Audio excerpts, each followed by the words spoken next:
అబ్బాయి ఎక్కడున్నాడు సుమిత్ర? ఒకసారి అబ్బాయిని పిలు. ఈరోజు ఏమాత్రం ఆరోగ్యం సహకరించడం లేదు.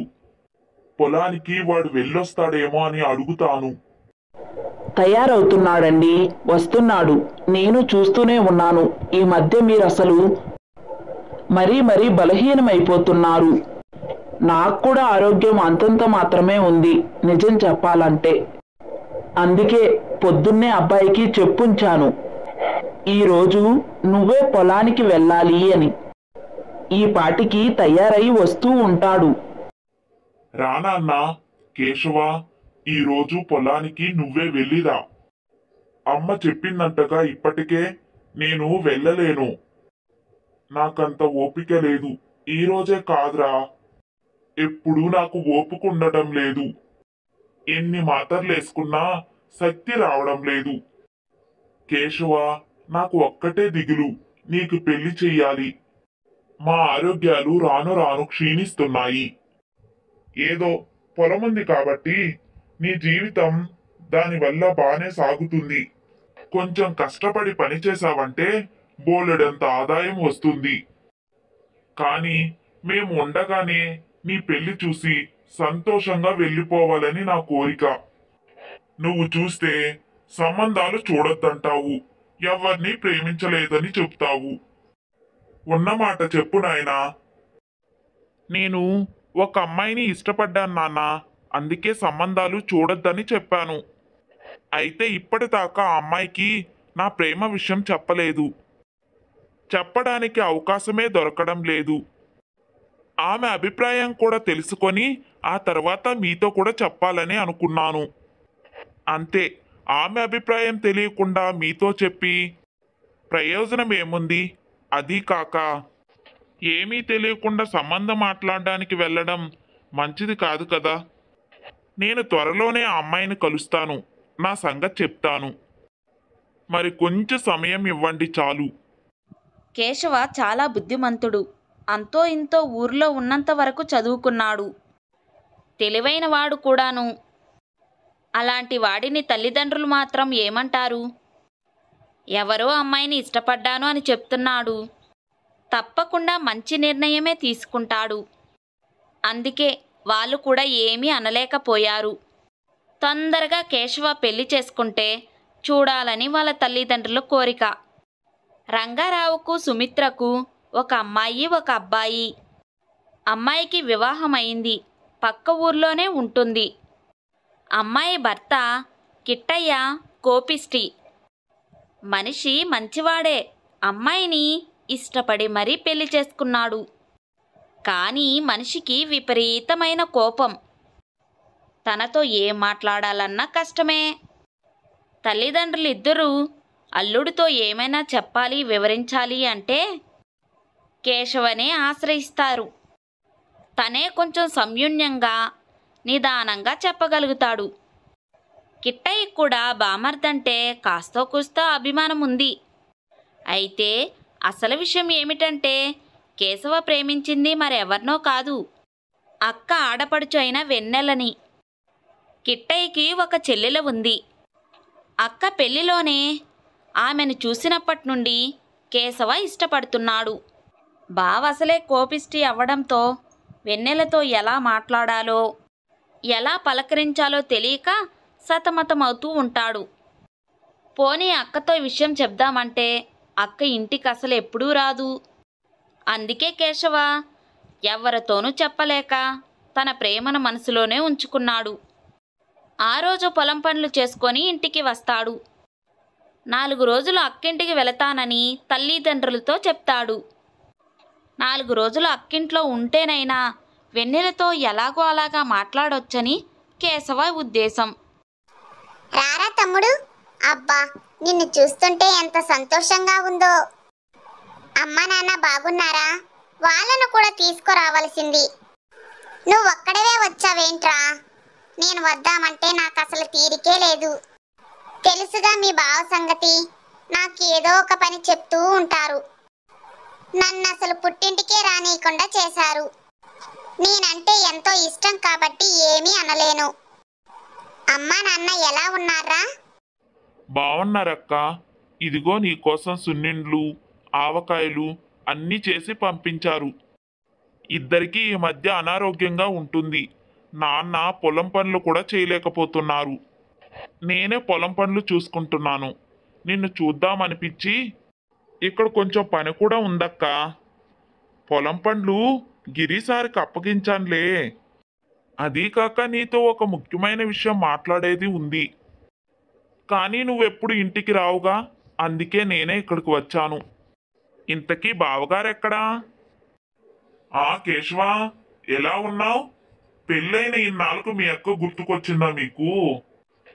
అందరూ ఇక్కడికి వచ్చి 4 రోజులు ఉండి వెళ్ళొచ్చుగా. ఎన్నిసార్లు అత్తా మామని రమ్మన్నా రారు. పోనీలే, నువ్వైనా వచ్చావు. మీ అక్కని నేను అక్కడికి పంపించడానికి నాకు తీరుబడి ఉండదు. తను లేకపోతే నాకు అస్సలు గడవదు. మరి నాక అమ్మ నాన్న ఎవరూ లేరు. ఇంకా ఈ ఇంట్లో అంతా చూసుకునేది మీ అక్కేగా. అందుకే పంపడం కుదరదు. చక్కగా 4 రోజులుండి మీ అక్కను కూడా సంతోషపెట్టు.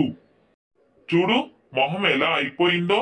ఎంతమంది ఉన్నా సరే పుట్టింటి వాళ్ళు లేకపోతే ఆ బాధే వేరు ఆడవాళ్ళకి. సరే, బయటికి అలా వెళ్ళి వస్తాను. వచ్చిన తర్వాత తీరిగ్గా మాట్లాడుకున్నాం. అక్క, ఇంత బాగా మాట్లాడుతున్నారు బావగారు. కాని కోపిష్టి అంటారు అందరూ. ఆయన కోపం నేను కూడా చూశాననుకో. కానీ ఇంత మంచి మనిషికి అంత కోపం ఏమిటక్క? పోనీ ఇంత చనువుగా మాట్లాడుతున్నారు కదా అని ఏమైనా మాట్లాడదామంటే దేనికి కోపం వస్తుందో తెలీదు. నువ్వెలా ఆయనతోటి గడుపుతున్నావో ఏమిటో. ప్రేమ ప్రేమే, కోపం కోపమేరా తమ్ముడు. ఎంత ప్రేముందో అంత కోపం కూడా వస్తుంది. అయితే అదేదో మనసులోనే పెట్టేసుకొని పగ ప్రతీకారాలంటూ ఏమిటి ఉండదు ఆయనకి. ఆ నిమిషానికే కోపం వస్తుంది అంతే. తర్వాత మళ్ళీ మామూలు మనిషి అయిపోతారు. చూసావుగా ఎంత బాగా మాట్లాడుతున్నారో. సరే కానీ ఏదో ముఖ్యమైన విషయం మాట్లాడాలి అని చెప్పావుగా. సరేరా, కాళ్ళు చేతులు కడుక్కొని భోజనం చేద్దు కానీ తర్వాత తీరిగ్గా మాట్లాడుకున్నాం. అలా తమ్ముణ్ణి లోపలికి తీసుకొని వెళ్ళింది వైశాలి. కుశల ప్రశ్నలు అయ్యేసరికి బావగారి ఇంటికి రానే వచ్చారు. కేశవ అసలు విషయం చెప్దామనేసరికి ఏదో ఒక అంతరాయం కలుగుతూనే ఉంది. పోనీ చనువు తీసుకొని వెన్నెలతో ఎలాగైనా మాట్లాడదామనుకుంటే వెన్నెల కూడా ఏదో ముక్తసరిగా మాట్లాడుతుందే తప్ప ఎప్పుడూ అంత చనువివ్వదు. పైగా బావగారు చూస్తే ఏమంటారో అన్న భయం కేశవకు. అలా ఉండగా కొంతమంది రావడంతో కిట్టయ్య వాళ్ళతో మాట్లాడుతూ ఉంటారు. మీరే చెప్పండి రాఘవయ్య గారు. మమ్మల్ని చిన్నప్పటి నుండి చూశారు. మా అమ్మ నాన్న చనిపోతే నన్ను నా చెల్లెల్ని పెంచి పెద్ద చేశారు. మీకన్నా మాకు పెద్ద దిక్కు మరెవరున్నారు? మా స్తోమత, మా స్థితిగతులు అన్నీ మీకు తెలిసినవే. ఆస్తి అంతస్తు కూడా దృష్టిలో పెట్టుకొని మీకు అన్ని విధాల ఈ సంబంధం బాగుంది అనుకుంటే తప్పకుండా ఈ సంబంధం కుదిరించుకున్నాం. మీ మాటే నా మాట, అంతకంటే ఇంకొక్క మాట కూడా ఎక్కువ మాట్లాడను. బేసిక్గా చెప్పావు కిట్టయ్యా. ఎంతైనా సంస్కారవంతమైన వాడివి కదా. సరే, అలా అయితే నేనే చెప్తున్నా. నాకు తెలిసినంత వరకు ఇది మంచి సంబంధమే. మీ స్తోమతలకి మీ స్థితిగతులకి అన్నిటికీ ఈ సంబంధము మంచిదే. ఆర్థికంగా స్థిరపడిన వాళ్ళే. అబ్బాయినైతే నేను సరిగ్గా చూసింది లేదనుకో. కానీ ఊర్లో ఉన్నంత వరకు వాళ్ళకు మంచి పేరే ఉంది. కోరి వాళ్ళే చేసుకుంటామని వచ్చారు. మనం కూడా ఒప్పుకోదగ్గ సంబంధమే. నాకు తెలిసిన వాళ్ళందరినీ అడిగాను, పర్వాలేదనే చెప్పారు. అబ్బాయి అయితే చదువుకున్నాడు, ఏదో పట్నంలో ఉద్యోగం చేస్తున్నాడట. ముందైతే పెళ్లి చూపులకి పిలుద్దాం. నెమ్మది నెమ్మదిగా విషయాలు అవే తెలుస్తాయి కదా. ఊరి సంబంధం వచ్చినప్పుడు కాదనుకోవడం ఎందుకు? వెన్నెలకైతే త్వరలోనే పెళ్లి చెయ్యాలి అనుకుంటున్నావు కదా. మరి ఇంకేం, చూద్దాం. నీకు ఎప్పటికైనా ఈ పెళ్లి సరికాదు అనిపిస్తే నాతో చెప్పు, మరేం పర్వాలేదు. అది సంగతి. తెలిసిన వారెవరో వెన్నెలకి సంబంధం తీసుకువచ్చారు. ఈ సంగతి ఏమీ తెలియని కేశవ వెన్నెల బయట కూర్చొని చదువుకుంటూ ఉంటే అక్కడే కూర్చొని తనతో ఎలా మాట్లాడాలా అని ఆలోచిస్తూ ఉంటాడు. స్నేహితుడు వస్తే తనతో మాట్లాడుతూ ఉంటాడు. ఒరే కేశవ, అయితే ఇష్టపడుతున్నాను, పెళ్లి చేసుకోవాలనుకుంటున్నాను అని చెప్పేసి. అలా చెప్పలేకపోతే ఇక వదిలేసి నీ దారి నువ్వు చూసుకో. ఇంకా ఎన్ని రోజులురా? మీ అక్కకు పెళ్ళయి సంవత్సరంగా వస్తుంది. అప్పుడు చెప్పు ఇష్టపడ్డాను అని. ఇప్పటిదాకా ఆమెతో చెప్పింది లేదు, మీ ఇంట్లో కానీ మీ అక్కతో కానీ చెప్పింది లేదు. ఇంకా ఎన్ని రోజులని ఇలా ఉండిపోతావు? త్వరగా సంగతి చెప్పి తేల్చుకో. మీ అమ్మ నాన్నకి అసలే ఆరోగ్యం బాగోలేదని చెప్తున్నావు. ఏదో నువ్వు పెళ్లి చేసుకుంటే వాళ్ళకి తృప్తిగా ఉంటుంది కదరా. అరే, చెప్పడానికే ఇక్కడికి వచ్చాను. 4 రోజులు ఇక్కడ ఉంటే ఏదో ఒక సందర్భం దొరికిపోతుందా అని. నువ్వు నన్ను కంగారు పెట్టకు. చూడు, బావగారు ఇంట్లోనే ఉన్నారు. ఇంటికి ఎవరో వస్తే మాట్లాడుతూ ఉన్నారు. ఇప్పుడు ఎలా చెప్పు? ఏదో ఒక సమయంలో నా విషయం చెప్పే మా ఊరు వెళ్తాను. అర్థమైందా? ముందు మా అక్క కన్నా చెప్దామనుకుంటే ఎప్పుడు మా అక్క కూడా తన పనిలో తను బిజీగా ఉంటుంది. రవి, నేను వెన్నెలని ప్రేమిస్తున్నానన్న సంగతి ఎప్పటికీ ఎవ్వరికీ చెప్పకు. అర్థమైందా? వీలు చూసుకొని నేనే చెప్తాను. నా సంగతి ఏమో కానీ నువ్వే కొంప ముంచేటట్టు ఉన్నావు. నీతో అనవసరంగా చెప్పానురా బాబు. ఇలా స్నేహితుడితో మాట్లాడుతూ ఉన్న కేశవ మాటలు తనకి కాఫీ ఇద్దామని వచ్చిన అక్క ఆ మాటలు విననే వినింది. వైశాలి ఆశ్చర్యపోయింది. లోపల ఏం జరుగుతుందో తనకి తెలుసు. కానీ తమ్ముడు మనసులో ఇటువంటి అభిప్రాయం ఉందని తను ఎప్పుడూ ఊహించలేదు. లోపల ఏం జరుగుతుందో తెలియని తమ్ముడు ఇలా ఆలోచిస్తున్నాడా అని తెలిసేసరికి చాలా భయమేసింది వైశాలికి. భర్త బయటికి వెళ్ళిన సమయం చూసుకొని తమ్ముడి దగ్గరికి వెళ్ళి, తమ్ముడు, ఏంటి వెన్నెల్ని నువ్వు ఇష్టపడుతున్నావా? ఈ సంగతి నువ్వు నాకు చెప్పనే లేదు ఏంరా? ఇందాక ఈ సంగతి నువ్వు రవితో చెప్తుంటే విన్నాను. ఎంత పని చేసావు? ఇందాక ఎవరొచ్చారో తెలుసా? పెళ్లి సంబంధం కోసం మాట్లాడడానికి వచ్చారు. వెన్నెలకు ఒక సంబంధం వచ్చింది. అది కూడా రాఘవయ్య గారు తీసుకువచ్చారు. మీ బావ చాలా వరకు పెళ్లికి ఒప్పుకున్నట్టే. 4 రోజుల్లో పెళ్లి చూపులకు పెళ్లి మాటలకు వాళ్ళు వస్తారు. నువ్వు కనీసం నాతోనైనా ఈ మాట చెప్పాలి కదా. ఏం జరుగుతున్నది అన్నది తర్వాత సంగతి. విషయం తెలియకుండా ఎలాగరా? అయినా మీ బావ కోపిస్తే అని తెలుసు. వెన్నెల్ని ఎలా ఇష్టపడ్డావురా నువ్వు? అసలు ఆయన ఒప్పుకుంటాడో లేదో ఏమీ తెలీదు. అబ్బా, పెద్ద చిక్కు తెచ్చి పెట్టావు కదరా.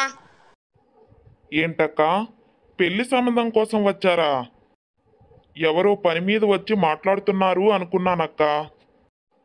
ఎంత పని అయింది? అయినా ఏం తొందరక్క? వెన్నెలకి పెళ్లి చేయడానికి తను చదువుకుంటుంది కదా. ఏందో ఈ బావ. అక్క ప్లీజ్, నువ్వే ఏదోలాగా వెన్నెలకి బావకి చెప్పు. ఎలాగో నీకు కూడా తెలిసింది కదా. నేను వచ్చినప్పటి నుండి నీతో చెప్పాలని ఎప్పటి నుండో ప్రయత్నిస్తున్నాను. కనీసం వెన్నెలతో అన్న చెప్పుకుంటే తన మనసులో ఏముందో తెలుస్తుందనుకుంటే తను అసలు మాటే మాట్లాడదు. ఇంకెలా చెప్పాలో అర్థం కావటం లేదు. ప్లీజ్ అక్క, నువ్వే బావతో చెప్పు. తనంటే నాకు చాలా ఇష్టం. నీ పెళ్లిలో చూసినప్పటి నుండి తను ఎంతగానో ప్రేమిస్తున్నాను. వెన్నెలకి ఈ విషయం చెప్పి చూడక్క, తర్వాత చూద్దాం ఏం జరుగుతుందో.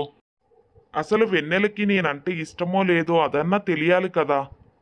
మన ఇంట్లో ఇలాంటివి కుదరవని వెన్నెలకి ఎప్పుడో చెప్పాడు మీ బావగారు. అందుకే అది ఎవరితోనూ మాట్లాడదు, ఎవరిని చూడదు. తన మనసులో ఏముంది అని ఆలోచించే అవకాశమే లేదు. వాళ్ళ అన్నయ్య అంటే చాలా భయం వెన్నెలకి. మనసులో ఏమున్నా సరే మీ బావగారు ఎవరిని చెప్తే వాళ్ళనే పెళ్లి చేసుకుంటుందిరా. నువ్వు తీసుకొని వచ్చి నా మీద పెట్టావా భారాన్ని? ఏమోలే, నేనైతే ప్రయత్నిస్తాను. ఆ తర్వాత దేవుడి దయ. ఆ రోజు వైశాలి ఏదో విధంగా ధైర్యం తీసుకొని తమ్ముడు కోసం భర్తకు సంగతి చెప్తుంది. ఏంటి వైశాలి నువ్వు మాట్లాడుతున్నది? కేశవ వైశాలిని ఇష్టపడుతున్నాడా? అబ్బా, ఈ విషయం ఎన్నాళ్ళు ఎందుకు చెప్పలేదు? నిన్నే కదా రాఘవయ్య గారు ఈ సంబంధం తీసుకువచ్చారు. ఆ అబ్బాయి చాలా బుద్ధిమంతుడని, పట్నంలో ఉద్యోగం చేస్తున్నాడని అన్నీ నువ్వు కూడా విన్నావు కదా.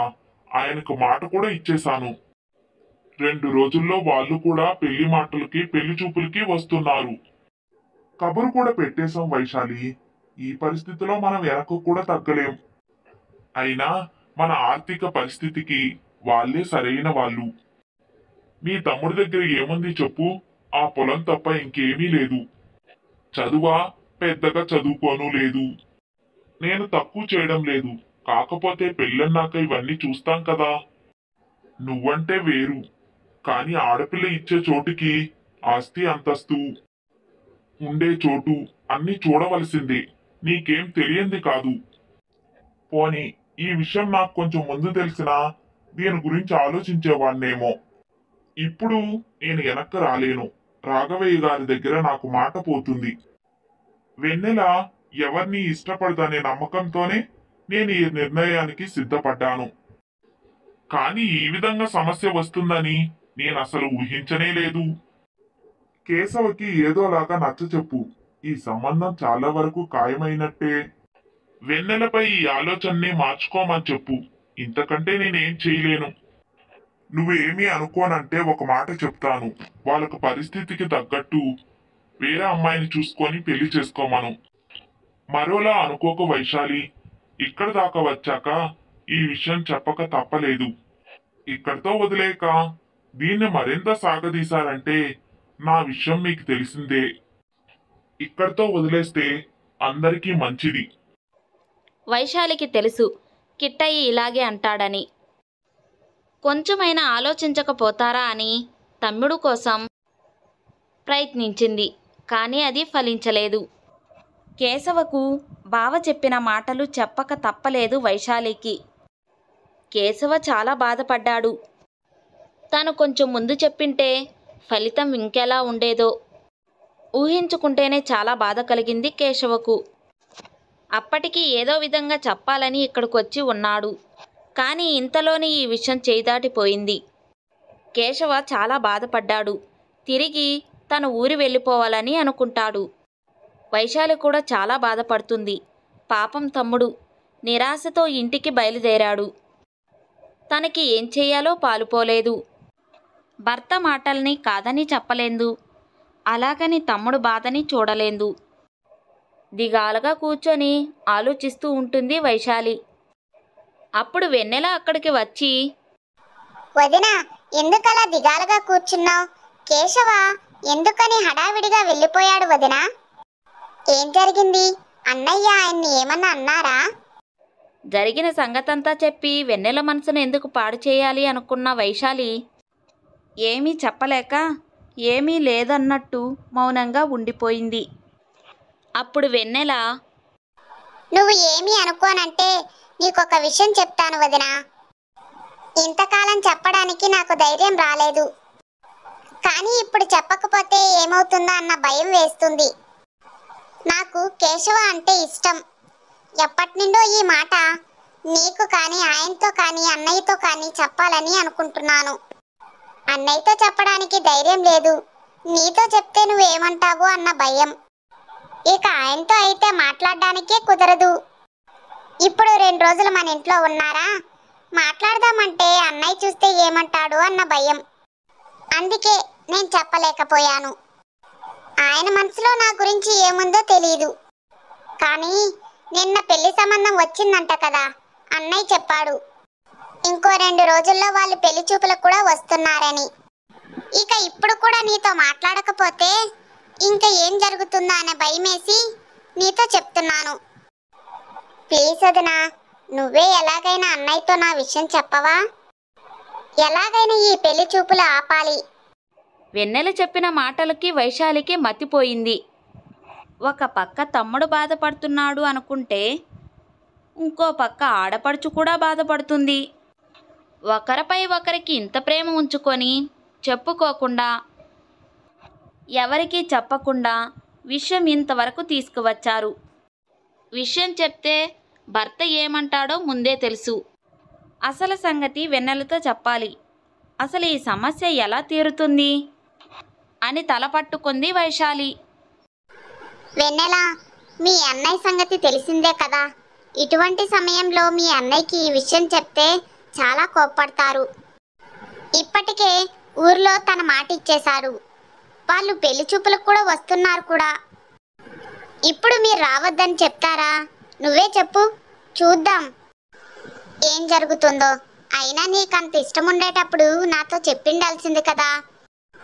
నేనైనా ఒకసారి మాట్లాడుండేదాన్ని. ఇప్పుడు పెళ్లి మాటలకు కూడా వస్తుంటే మనం ఆపలేమమ్మా. సరే, చూద్దాం ఏం జరుగుతుందో. నువ్వు ధైర్యంగా ఉండు. అయినా మాకు పెద్దగా ఆస్తులేమీ లేవు. నువ్వు ఆ ఇంట్లో కష్టపడతావు వెన్నెల. కేవలం మాకు పొలం మాత్రమే ఉంది. కేవలం వ్యవసాయం చేశాక దాంట్లో ఎంత మాత్రం వస్తుందని? ఇక్కడ ఉన్న భోగభాగ్యాలు అక్కడ ఉండవు. నీకు అటువంటి జీవితం కంటే ఇప్పుడు అన్నయ్య చూసిన సంబంధమే మంచిది. అబ్బాయి పట్నంలో ఉద్యోగం చేస్తున్నాడు కదా, ఆస్తి పాస్తి ఉంది. అటువంటి చోటే నువ్వు సుఖపడతావు. ఈరోజు ఉండి రేపు వెళ్ళిపోయే డబ్బు కోసం ఏం విలువిస్తాం వదినా? ఇవాళ లేకపోవచ్చు, రేపు పొద్దున్న కేశవ్ కూడా సంపాదించవచ్చు కదా. ఎవరికి తెలుసు, వ్యవసాయం అయితే మాత్రం పంటలు బాగా పండితే అందులో కూడా బాగా ఆదాయం వస్తుంది కదా. కావాలంటే నేను కూడా ఉద్యోగం చేస్తా. చదువుకున్నాను కదా, అలా ఇద్దరం కలిసి ఆస్తులు కూడా కూడబెట్టచ్చు. డబ్బుకు విలువిస్తామా? ఈరోజు వీళ్ళు ఆస్తిపరుల్లో అయ్యుండొచ్చు. ఏదో ఒక రోజు అది పోదని నమ్మకం ఏముంది? కానీ కేశవ తను ఉండే విధానం, తన మాటలు అన్నీ పద్ధతిగా ఉంటాయి. చాలా పద్ధతిగా ఉంటాడు. అందుకనే తనని ఇష్టపడ్డాను. నువ్వు అన్నది నిజమే కావచ్చు. ఇప్పుడు చెప్తే అన్నయ్య ఏమంటాడో ఏమో. అలాగని మనసు చంపుకొని ఇంకో పెళ్లి చేసుకోవాలా వదినా?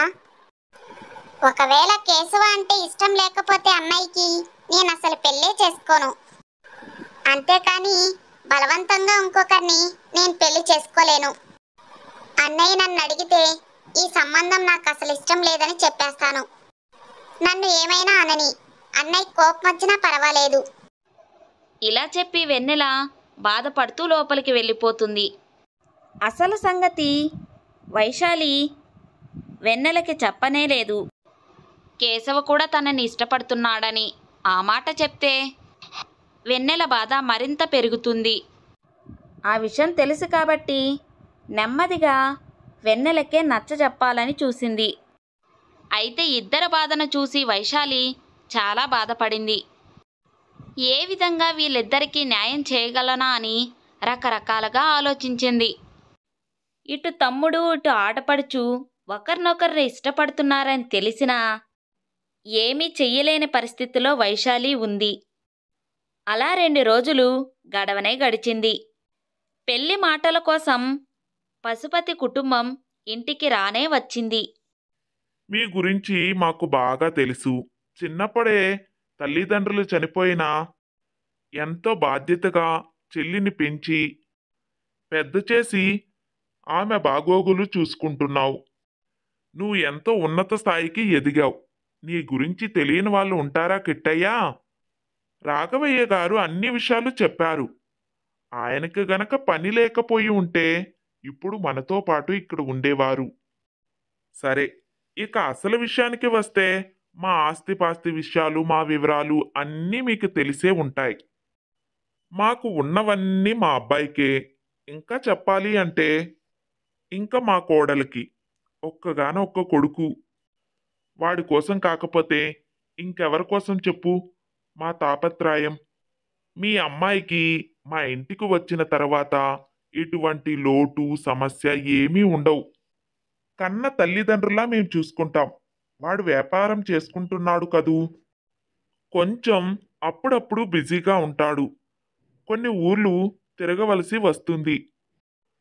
అప్పుడు కూడా తనని మేము జాగ్రత్తగా చూసుకుంటాం.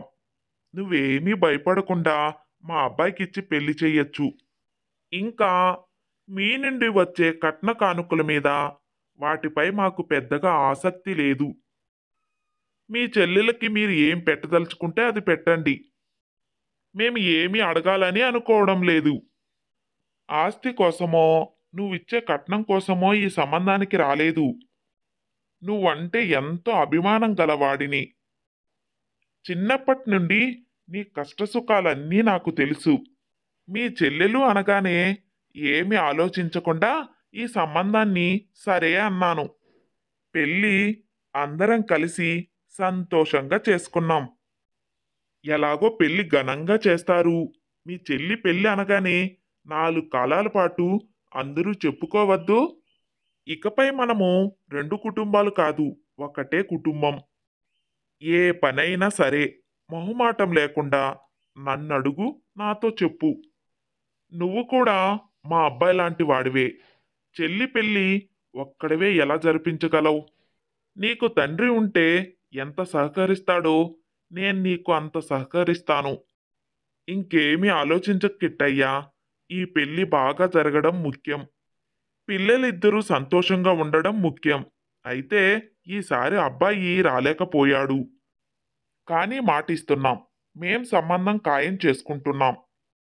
వాడు తరువాత ఏ మాట అనే అవకాశమే లేదు. పూర్తిగా వాడు సమ్మతించినాకనే ఇక్కడికి వచ్చాం. అమ్మాయిని చూసాం. అమ్మాయి లక్షణంగా ఉంది. మాకు చాలా బాగా నచ్చింది. మా అబ్బాయికి కూడా తప్పకుండా నచ్చుతుంది. అందులో ఏమీ సందేహం లేదు. కాబట్టి మరో 2 రోజుల్లో ముహూర్తాలు కూడా పెట్టేసుకున్నాం. ఆపకుండా మాట్లాడుతూనే ఉంటే గజపతి మాటలన్నీ విని చూస్తూ నిల్చుండిపోయాడు. ఈ విషయాలన్నీ వింటున్న వైశాలి వస్తున్న వాళ్ళు ఇంత బాగా ఉంటారని, ఇంత మర్యాదస్తులని, ఇంత కలుపుగోలుగా మాట్లాడతారని అస్సలు ఊహించనే లేదు. అసలే కిట్టయ్య కోపిష్టి కాబట్టి వచ్చిన వాళ్ళు ఏదో ఒక మాట అంటే ఖచ్చితంగా కిట్టయ్యకి కోపం వస్తుంది. అప్పుడు ఎలాగైనా సరే ఈ పెళ్ళి ఆగే అవకాశం ఉంటుంది. ఆడపడుచు కోరికను అలాగే తమ్ముడు కోరికను ఇలాగైనా తీర్చగలుగుతాను అని అనుకునింది వైశాలి.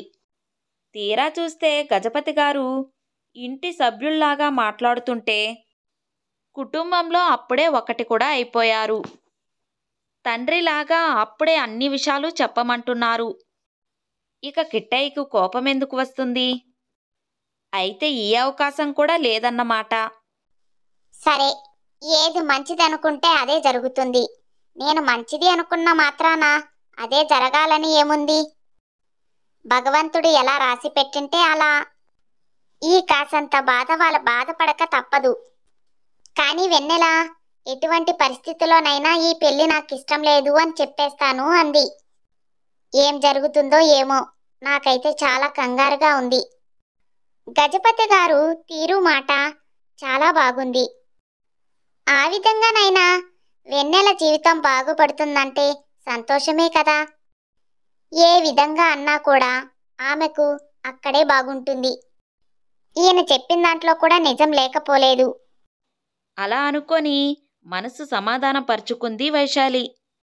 ఇక్కడ జరిగిన సంఘటనతో నిరాశ చెందిన ఇంటికి వెళ్ళి కేశవ దిగాలగా నిరాశగా ఉంటూ చూసిన తల్లిదండ్రులు సంగతేంటో చెప్పమని పట్టుదలగా అడగడంతో జరిగిందంతా చెప్పాడు.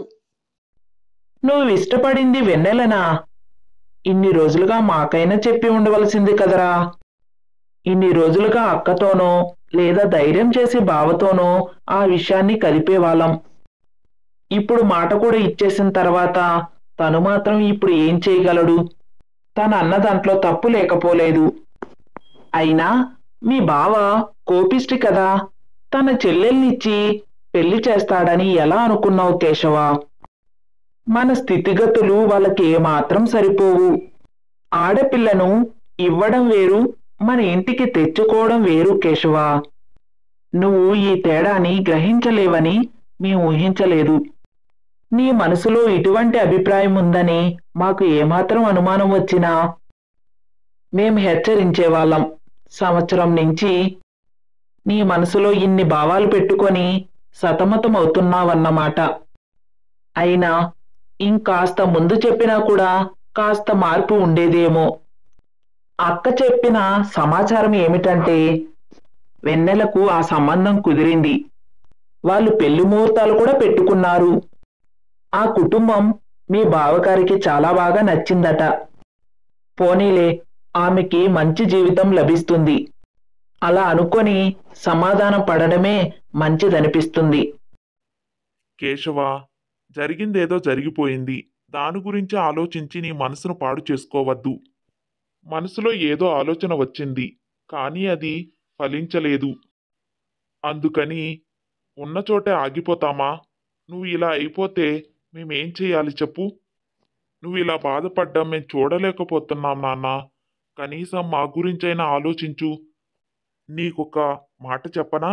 మనకు ఒక పొలం ఉంది. అందులో నువ్వు కష్టపడి సాగు చేసావంటే పంట బాగా పండుతుంది. అందులో నుంచి కొంత డబ్బు తీసుకొని నువ్వు వ్యాపారం కూడా పెట్టుకోవచ్చు. నువ్వు కూడా కొంత ఆస్తి సంపాదించవచ్చు. మీ బావ ఆస్తి మన స్థితిగతులు చూసి పెళ్లి కాదన్నాడని నేను అనుకోను. కానీ అది కూడా ఒక కారణమైతే తప్పకుండా ఉంటుంది. రేపటి రోజుల్లో ఇలాంటి కారణమే మరొకరు కూడా ఇదే చూపితే అప్పుడు కూడా మనం ఇలాగే బాధపడాల్సి వస్తుంది. ఖచ్చితంగా నువ్వు ఎదగాల్సిన సమయం వచ్చింది. అది దృష్టిలో పెట్టుకొని ఇకపై ఇలాంటి ఆలోచనలన్నీ పక్కన పెట్టి నిన్ను నువ్వు అభివృద్ధి చేసుకో. వ్యవసాయం కష్టపడి చెయ్యి. ఖచ్చితంగా ఫలితం అనేది వస్తుంది. వ్యవసాయంలో మెలకువలు తెలుసుకో. ఖచ్చితంగా నువ్వు అనుకునింది సాధిస్తావు. కష్టపడిన వాడు ఎప్పుడూ ఓడిపోడు. జరిగిన దాని గురించి ఆలోచించకుండా జరగాల్సింది ఆలోచించు కేశవ. మా కోసం నువ్వు మామూలు మనిషివి కావాలి. కేశవ తల్లిదండ్రుల మాటలకు ప్రభావితం అయ్యాడు. వారెందుకు తన ద్వారా శిక్ష అనుభవించాలి? తను నిరాశపడి నిరుక్షాపపడితే వాళ్ళు తట్టుకోలేరు. అసలే వాళ్ళ ఆరోగ్యాలు బాగోలేవు. తీరా వాళ్ళు ముహూర్తాలు కూడా పెట్టుకున్నాక తనేం చేయగలుగుతాడు? ఇలా రకరకాల ఆలోచనతో డబ్బును ఎలాగైనా సంపాదించాలని కసి మొదలైంది కేశవకు. అదే తనకే ఆస్తిపాస్తులు కావలసిన డబ్బు ఉండింటే ఆ నిమిషం బావ కూడా ఒప్పుకునేవాడేమో. మాటిచ్చినా కూడా తన వైపు మొప్పు చూపేవాడేమో. కేశవకు చాలా బాధ కలిగింది. ఇక ఆ రోజటి నుండి దేనిపైన దృష్టి పెట్టకుండా ఇక తన పని తాను చేసుకుంటూ పోయాడు. వ్యవసాయం చేసి దానిపై వచ్చిన ఆదాయంతో చిన్నగా వ్యాపారం ప్రారంభించాడు.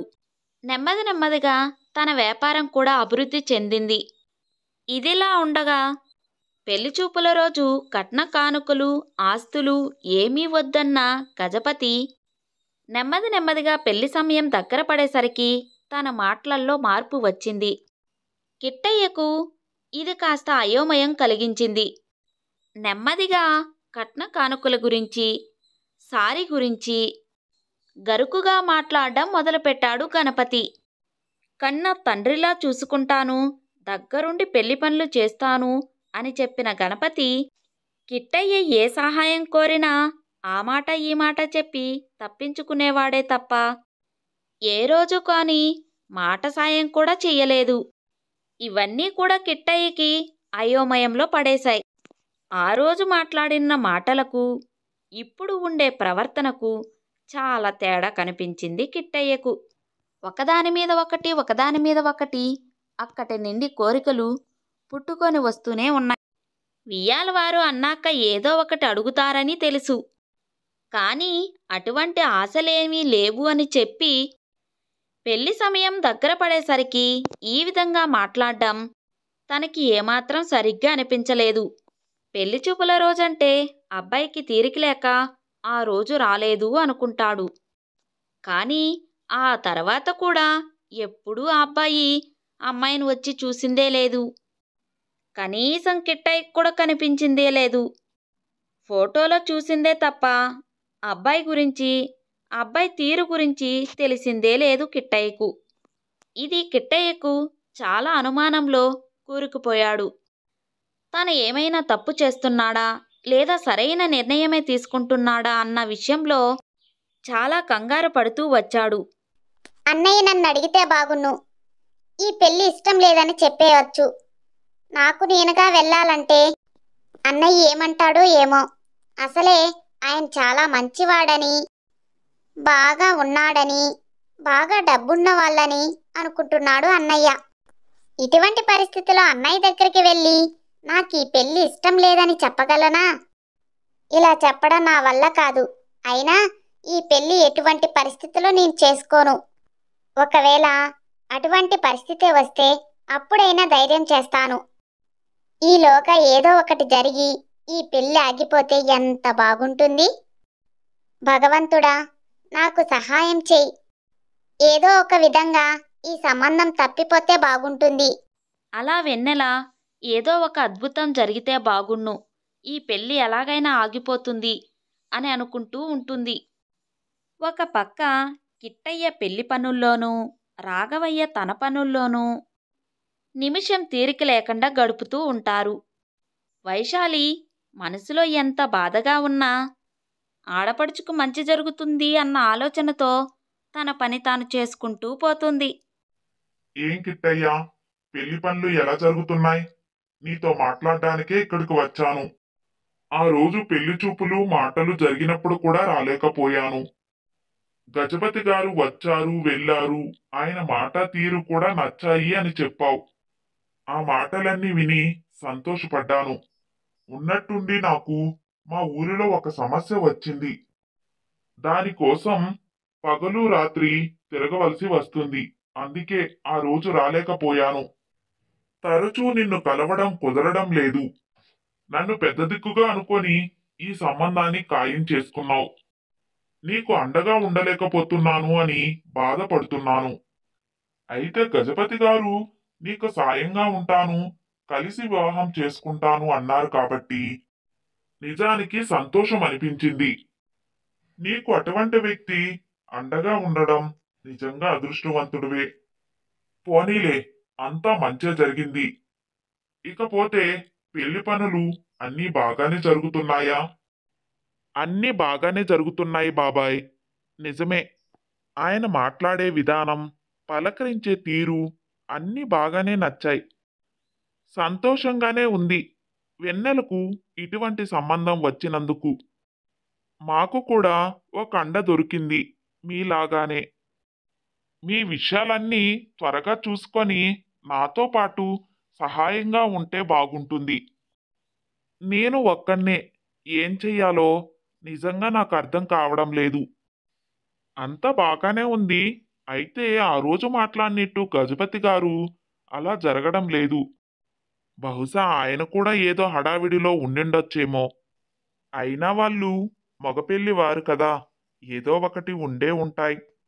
లాంఛనాలని, కట్టుబాటలని ఏదో కొన్ని ఆంక్షలు పెడుతున్నారు. చూడాలి. కాస్త మౌనంగా ఉంటే అన్నీ సర్దుకుంటాయని అనుకుంటున్నాను బాబాయ్. నమస్కారం కిట్టయ్య గారు. మిమ్మల్ని కలవాలని చాలా రోజుల నుండి అనుకుంటున్నాను. నేను ఇంటి దగ్గరకు వచ్చినా మీరు ఇంటి దగ్గర లేరు. నేను అమ్మగారి దగ్గరికి ఎప్పుడు అడిగినా మీరు ఇంట్లో లేరని, పెళ్లి పనుల్లో తిరుగుతున్నారని చెప్తున్నారు. ఇన్ని రోజులకి మిమ్మల్ని చూశాను. మీరు చెల్లెల పెళ్లి పనుల్లో బాగా సతమతమవుతున్నట్టు ఉన్నారు. నేను విన్నాను, పక్క ఊరు సంబంధం అని. పక్కూర్లో మా చుట్టాలు ఉన్నారు. తనకి ఊరంతా బాగా తెలుసు. పక్కూర్లో ఎవరండి అమ్మాయి గారిని పెళ్లి చేసుకునేది? అవును రంగయ్య, చెల్లెల పెళ్లి పనుల మీదే ఆ ఊరు ఈ ఊరు తిరుగుతున్నాను. పక్కూరు సంబంధమే.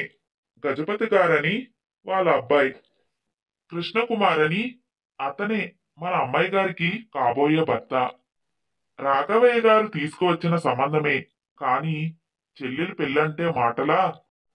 నాన్నగారు ఉండింటే ఎంత ఘనంగా చేసేవారు.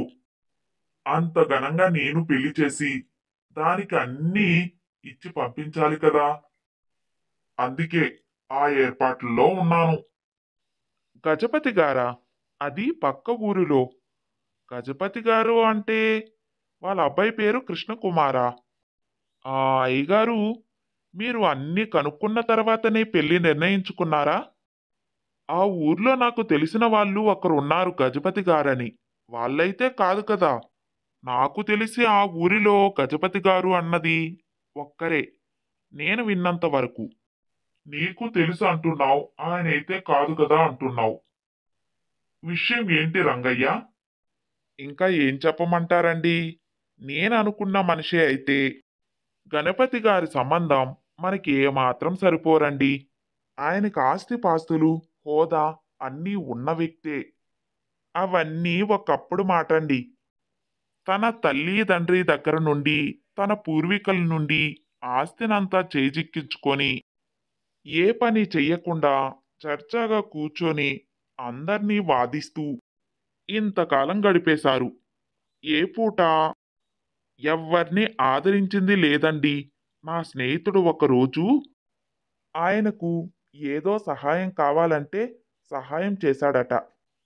దానికి కాను డబ్బులు చెల్లించకపోగా పని జరిగిన తర్వాత అదేం పెద్ద సాయమేం కాదులే అని చెప్పి పంపించేశాడట. అది ఆయన మనస్తత్వం. ఆయన చేతి దగ్గరకు వచ్చేసరికి కొండంత ఆస్తి గోరంత అయ్యింది.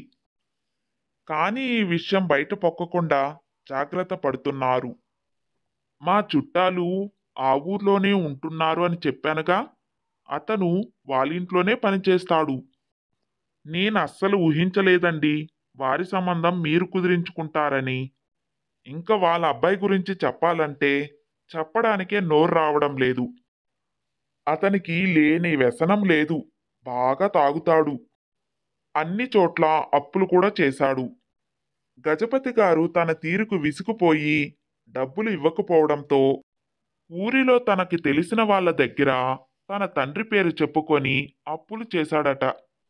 ఆ అప్పులు కట్టడానికే గజపతి గారు సగం ఆస్తి పోయింది అంటారు అందరూ.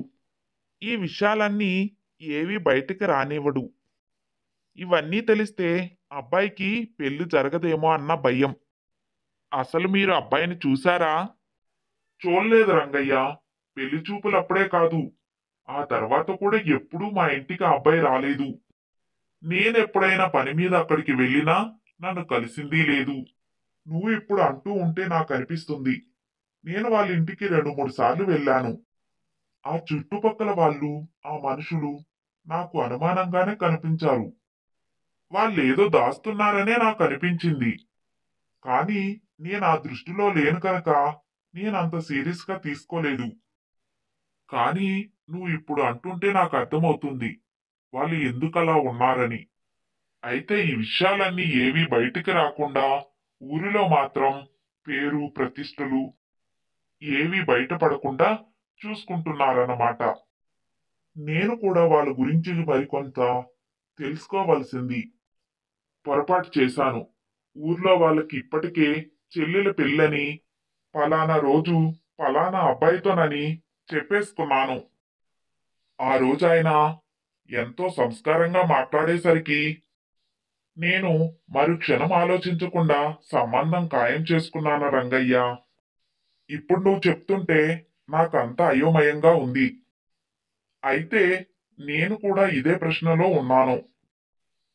కానీ ఆయన ఆ రోజు మాట్లాడినట్టుగా మళ్ళీ ఎప్పుడూ మాట్లాడింది లేదు. ఆయన కట్న కానుకల నుండి శారీల కోసం ముట్ట చెప్పాలని ఏదో విధంగా నన్ను సతాయిస్తూనే ఉన్నారు.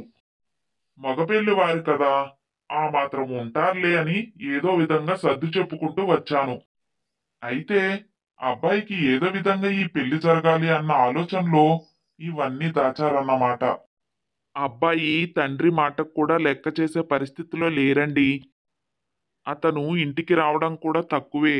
అందుకే అమ్మాయిని చూడ్డానికి కూడా వచ్చిండడు. వీళ్ళే బలవంతంగా పెళ్లి చేస్తేనైనా దారిలోకి వస్తాడనో లేకపోతే వేరే ఉద్దేశంతోనో ఈ సంబంధం కుదిరించుకున్నట్టు ఉన్నారు.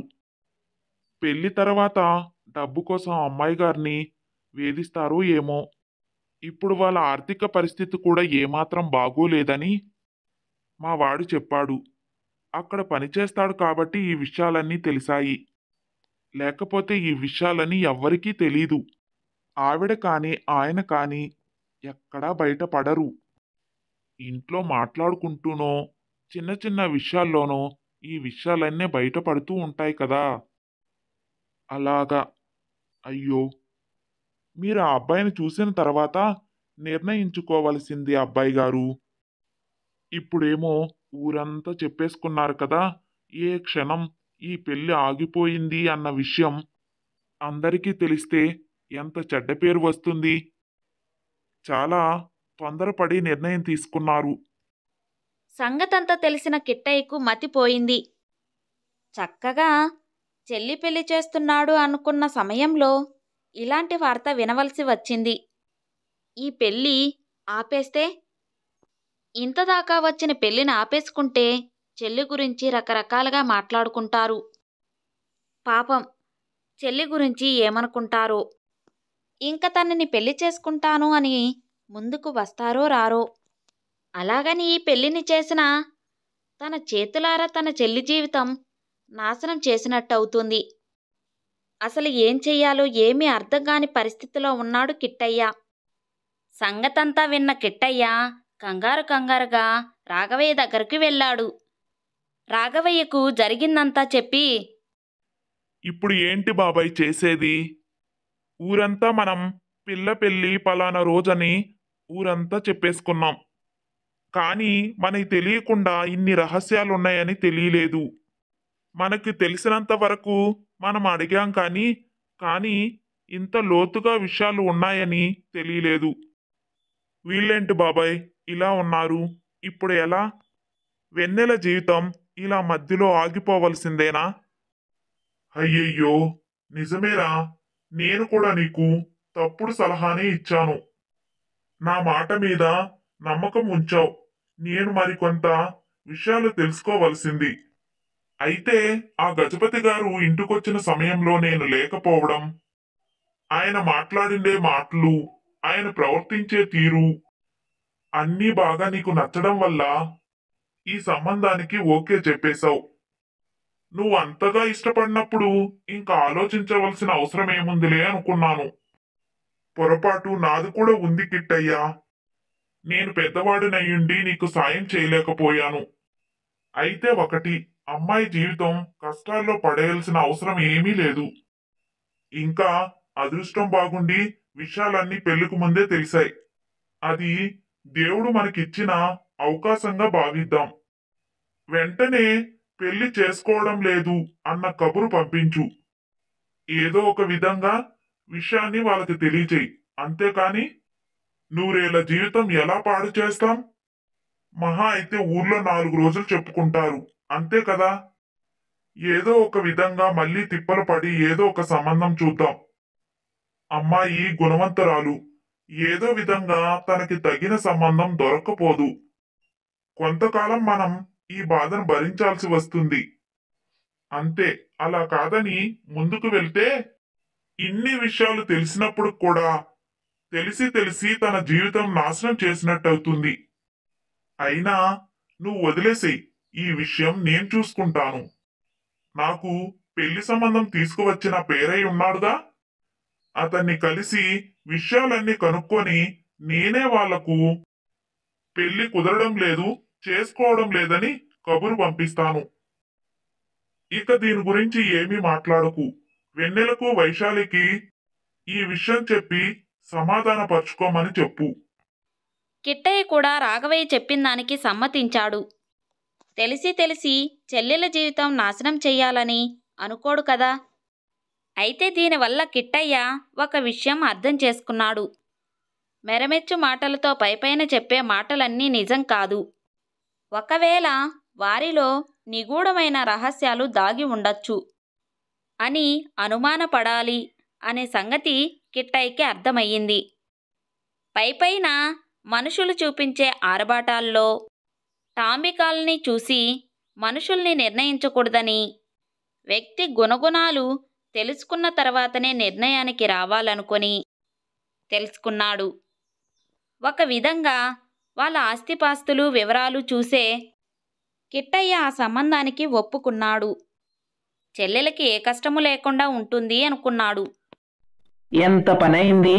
ఆయన చాలా మంచిగా మాట్లాడుతుంటే చాలా గొప్పవాళ్ళు అనుకున్నాం కదండి. తండ్రి లేని లోటు తీరుస్తాను అన్నాడు.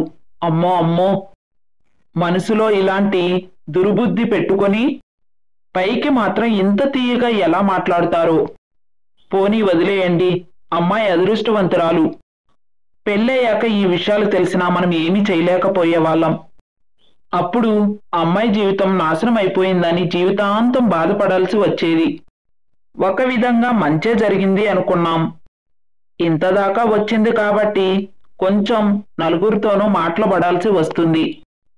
మీరేమీ బాధపడకండి, వెన్నెలకు మంచే జరిగింది. ఇక ఈ సంబంధం ఎలా తప్పిపోతుందా అని ఎదురుచూస్తున్న వెన్నెల చాలా సంతోషపడింది. తనకి ఏమాత్రం ఇష్టం లేని పెళ్ళి. ఆ విషయం తెలిసిందే, కానీ అన్నతో చెప్పడానికి భయం. ఏదో ఒక అడ్డంకం వచ్చి ఈ సంబంధం చెడిపోతే బాగుణ్ణు అని మౌనంగా ఎదురుచూస్తూ ఉండిపోయింది.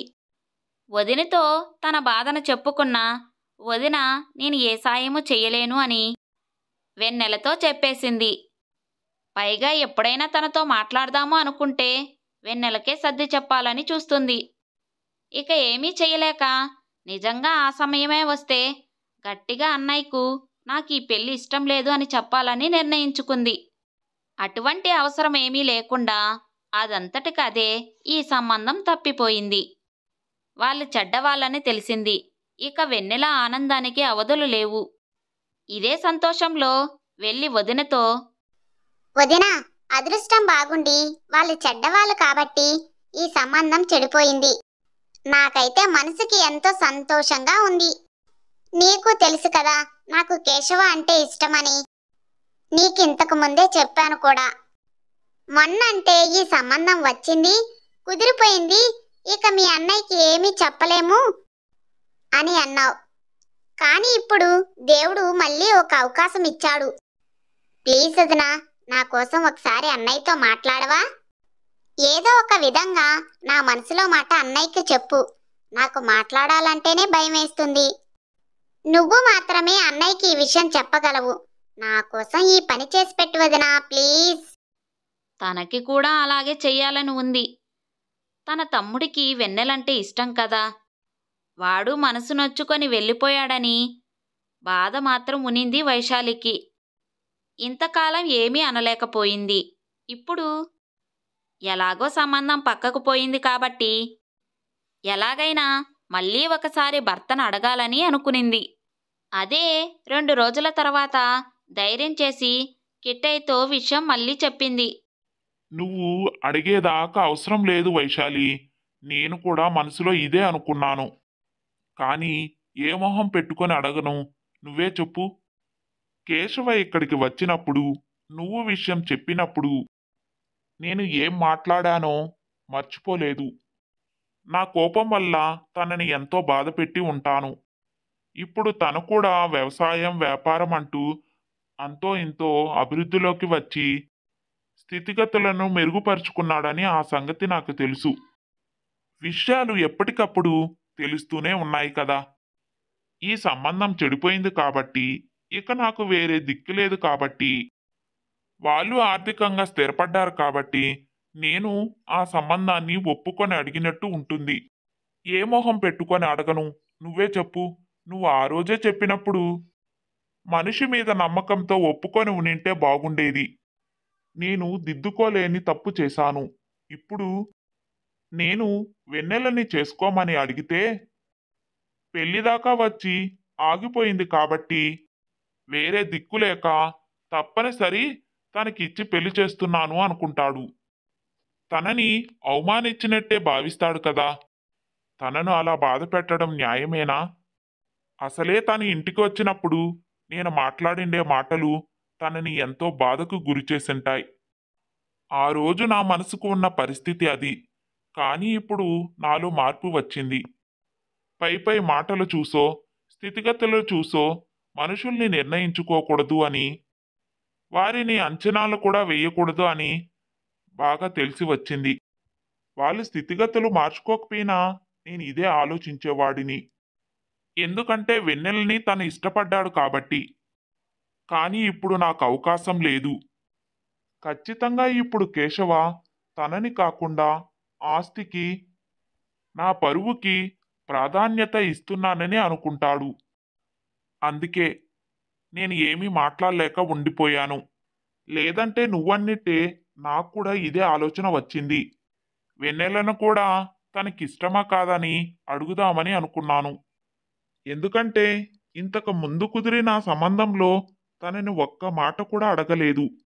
నేను ఎవరిని అడగకుండా నాకు దోచిండే పనిని చేసుకుంటూ వెళ్ళిపోయాను. అందుకే ఇవాళ ఊరిలో అందరి ముందు మాట పడాల్సి వచ్చింది. అంతో ఇంతో చెల్లికి ఇది అవమానమే కదా. ప్రస్తుతం దీని గురించి ఆలోచించలేం. ఆ రోజు తెలియకుండా అలా జరిగింది. ఈ రోజు తెలిసినా ఏమీ చేయలేని పరిస్థితి. ఒకవేళ నువ్వుగానే వెళ్ళి మాట్లాడుతాను అంటే వెళ్ళి మాట్లాడవచ్చు.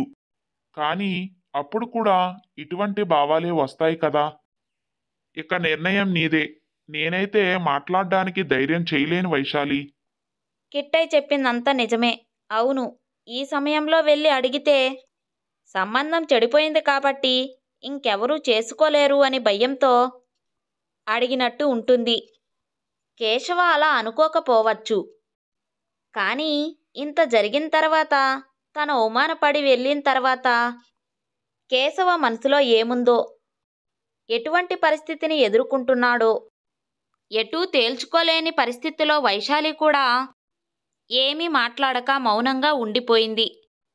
ఇలా ఉండగా 4 రోజుల తర్వాత రంగారావు, సుమిత్ర కేశవ్తో పాటు ఇంటికి వస్తారు. అల్లుడు గారు, మిమ్మల్ని ఒక విషయం అడుగుదామని వచ్చాము. పెళ్ళైన తర్వాత మిమ్మల్ని ఏ విషయంలోని ఇబ్బంది పెట్టింది లేదు. మీరు ఏదంటే అది. అమ్మాయిని ఇంటికి పంపడానికి తీరిక కుదరలేదు అన్నారు. అందుకు మేము ఏమీ అనుకోలేదు. మీరెంతో మాతో అభిమానంగా నడుచుకున్నారు. ఈరోజు కేశవ బాధ చూడలేక మేం ఇలా వచ్చాం. ఇక్కడి దాకా వచ్చి ఉన్న విషయం చెప్పేస్తున్నాను. మీకు కూడా అమ్మాయి చెప్పింది కదా కేశవకు వెన్నెల అంటే ఇష్టమని. అయితే ఆ రోజున అప్పటికే మీరు మాటిచ్చారు కాబట్టి పెళ్లి సంబంధం కుదిరింది కనుక మేము ఏమీ మాట్లాడలేకపోయాం. ఇదంతా జరగకపోయింటే ఏదైనా ఆలోచించేవాడిని అని మీరు కూడా అన్నారని అమ్మాయి చెప్పింది. అదీకాక ఆ రోజున ఆర్థిక పరిస్థితి వేరుగా ఉంది. కానీ ఇప్పుడు కేశవ వ్యవసాయంలోనూ వ్యాపారంలోనే బాగా అభివృద్ధి చెందాడు. వ్యవసాయం చేసి అందులో వచ్చిన డబ్బులతో కొత్తగా వ్యాపారం కూడా పెట్టాడు. అందులో లాభాలు కూడా బాగానే వస్తున్నాయి.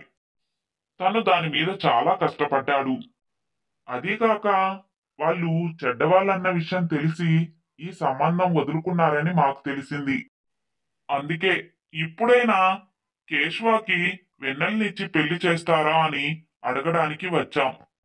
ఎన్నో విషయాలు చెప్పి తన మనసు మార్చి వ్యవసాయం మీద వ్యాపారం మీద మనసు పెట్టనిచ్చాం. కానీ ఎంత కాదన్నా వాని దిగులు చూడలేకపోతున్నాం. మనసులో వెన్నెలపై చాలా ప్రేమ పెంచుకున్నాడు. అందుకే మేము ఎంత చెప్పినా ఏదో పని చేసుకొని పోతున్నాడు తప్ప మనిషిలో ఆనందమే లేదు. ఈ విషయాలన్నీ తెలిసాక కనీసం ఇప్పుడైనా అడగచ్చు అని ఉద్దేశంతో వచ్చాం. మిమ్మల్ని అడిగే స్తోమత మాకు లేకపోయిండొచ్చు. అందుకు నేను ఒప్పుకుంటాను. కానీ అమ్మాయికి ఏ కష్టం రాకుండా చూసుకుంటాం. తనకి ఇక్కడున్నంత సౌకర్యం అక్కడ ఉంటుందో లేదో చెప్పలేను. రేపొద్దున కేశవ్ కూడా బాగా సంపాదించొచ్చు. అది పక్కన పెడితే అమ్మాయికి మనసు కష్టం కలగకుండా మేం బాగా చూసుకుంటాం. అదైతే మేం మాటిస్తున్నాం. తను కోడలుగా కాదు, కూతురుగా మా ఇంటికి వస్తుంది. ఇక కేశవ్ గురించి చెప్పనక్కర్లేదు. తనైతే వెన్నెలపై ఎంతో ప్రేమ పెంచుకున్నాడు. అమ్మాయి కంట్లో నీళ్లు రాకుండా ప్రేమను పంచే బాధ్యత మాది. మా తరపున ఈ మాటలు చెప్పడానికే వచ్చాం. ఇక మీరే ఆలోచించి నిర్ణయం తీసుకోండి. అవును బావా, నేను వెన్నెల్ని ఎంతగానో ఇష్టపడ్డాను. కానీ అప్పటికే అక్క మీతో చెప్పడం, మీరు అక్కడ మాట ఇవ్వడం ఇవన్నీ తెలిసినవే. అందుకే ఏమీ అనలేకపోయాను. నీకిప్పుడు మాట ఇస్తున్నాను. నీకు నమ్మకం ఉంటే, నీకు ఇష్టమైతే వెన్నెల్నిచ్చి నాకు పెళ్లి చెయ్యి. నేను పువ్వుల్లో పెట్టి తనని చూసుకుంటాను. ఎప్పుడూ ఏ కష్టం రానీను. నేను ఎంత కష్టపడ్డైనా తన్ని బాగా చూసుకుంటాను. ఇప్పటికీ ఒకవేళ తననిచ్చి నాకు పెళ్లి చేయడం మీకు ఇష్టం లేకపోతే ఇక ఎప్పుడు ఈ ప్రస్తావన మన మధ్య తీసుకురాను. ఆఖరి ప్రయత్నంగా ఈ మాట అడుగుదామనే వచ్చాం. నీ అభిప్రాయం ఏంటో నిర్భయంగా చెప్పండి బావా. అభిప్రాయం అనకురా తమ్ముడు, మీ బావ ముందే అనుకున్నాడు. మా ఇద్దరి మధ్య ఈ ప్రస్తావన వచ్చింది. ఎప్పుడైతే వాళ్ళు మంచివాళ్ళు కాదు అని తెలిసిందో, ఈ సంబంధం వద్దు అని నిర్ణయించుకున్నామో అప్పుడే ఈ మాటలన్నీ జరిగాయి. అప్పుడే మీ బావ కూడా చెప్పాడు, నాకు ఇష్టమే కేశవ్కి ఇచ్చి పెళ్లి చేయడము అని. కానీ ఇంత జరిగిన తర్వాత ఎలా నిన్ను అడగడమని సందేహించి ఉండిపోయారు. అంతే, మీ బావకు వెన్నెల్నిచ్చి నీకు పెళ్లి చేయడం పూర్తిగా సమ్మతమే. అయితే ఇది నువ్వు ఆర్థికంగా మెరుగుపడావనో, అది కాక వెన్నెలకి పెళ్లి కుదిరి ఆగిపోయి ఇకెవరూ పెళ్లి చేసుకోరు అని అన్న భయంతో అయితే కాదు. నిన్ను అడగడం వల్ల ఎక్కడ నువ్వు ఇలా అనుకుంటావో అని మీ బావ భయపడ్డాడు. ఇంత జరిగిన తర్వాత నిన్ను అడగడం నిన్ను అవమానించినట్టు అవుతుందని ఏమీ మాట్లాడలేక మేం మౌనంగా ఉండిపోయాం.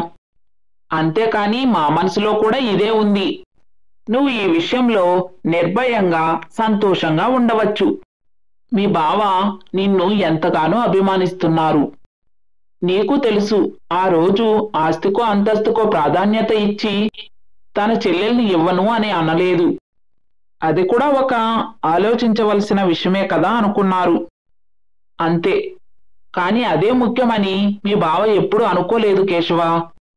అవును కేశవ, ఇంత జరిగిన తర్వాత అడగడం తప్పని నేను సందేశించి వెనకాడానే తప్ప నా మనసులో కూడా అదే ఉంది. నువ్వు వెన్నెల్ని ఎంతగానో ఇష్టపడ్డావు. నువ్వు బాగా చూసుకుంటావు అన్న నమ్మకం కూడా నాకు ఉంది. ఆస్తిలో లేక పైపైన మెరుగులో చూసి నిర్ణయానికి రాకూడదు అని జరిగిన సంఘటన ద్వారా నేను నేర్చుకున్నాను. మనసు, వ్యక్తి యొక్క గుణాలు చాలా ముఖ్యమైన పాత్రలు వహిస్తాయని అర్థం చేసుకున్నాను. ఆ మరుక్షణమే నాకు నువ్వే గుర్తుకు వచ్చావు. కానీ ఇంత జరిగిన తర్వాత నిన్ను అడిగితే నువ్వు మరోలా అనుకుంటావని ఆలోచించి ఉండిపోయాను. కానీ నిజంగా మీరు ఉన్నతమైన మనుషులని దీని ద్వారా నిరూపించారు. మీరు ఏ ఆహానికి పోకుండా మీ అంతటికి మీరే వచ్చి పెళ్లి చేసుకుంటాము అని అడగడం వల్ల నా మనసు చాలా తేలిక పడింది. ఇక నా నమ్మకం మరింత బలపడింది. వెన్నెలను మీ చేతుల్లో పెడితే తను చాలా సురక్షితంగా ఉంటుందని అన్న విషయం ఇప్పుడు నేను పూర్తిగా అర్థం చేసుకున్నాను. నిజానికి అడిగినప్పుడు వద్దన్నాను కాబట్టి ఇప్పుడు మీరు అవకాశంగా తీసుకొని ఉండిండొచ్చు. కానీ మీరు అలా తీసుకోలేదు. అదే మీకు మీలో ఉన్న మంచితనాన్ని చూపిస్తోంది. అయితే కిందటిసారి చేసిన తప్పు ఈసారి చెయ్యాలనుకోవడం లేదు. ఒక్క మాట వెన్నెలను కూడా అడిగి తుది నిర్ణయం చెప్తాను. అలా వాళ్ళందరూ మాట్లాడుకున్న మాటలన్నీ బయట నుండి నిల్చొని వింటున్న వెన్నెలకు కేశవ కూడా తనని ఇష్టపడ్డానని జరిగిన విషయం అంతా అర్థమైంది. నిజానికి తను చాలా సంతోషించింది. సంబంధం పక్కకెళ్ళిపోవడమే కాదు, కేశవతో సంబంధం కూడా కుదిరింది. అది కాక ఇంతకాలం కేశవ్కు తనంటే ఇష్టమా కాదా అని సందేహంలో ఉనింది. ఇప్పుడు ఆ బాధ కూడా తీరిపోయింది. తన కూడా వెన్నెల కోసం అంత బాధపడ్డాడని, తపించాడని అర్థమయ్యాక వెన్నెల ఆనందానికి అంతే లేదు. బాగుందిరా తమ్ముడు, ఇప్పుడు నాకు చాలా సంతోషంగా ఉంది.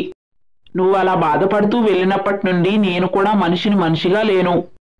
కానీ ఏం చేయను, ఒక పక్క ఆడపడుచు జీవితం. బావ మాట కాపాడవలసిన బాధ్యత నాపై ఉంది కదా.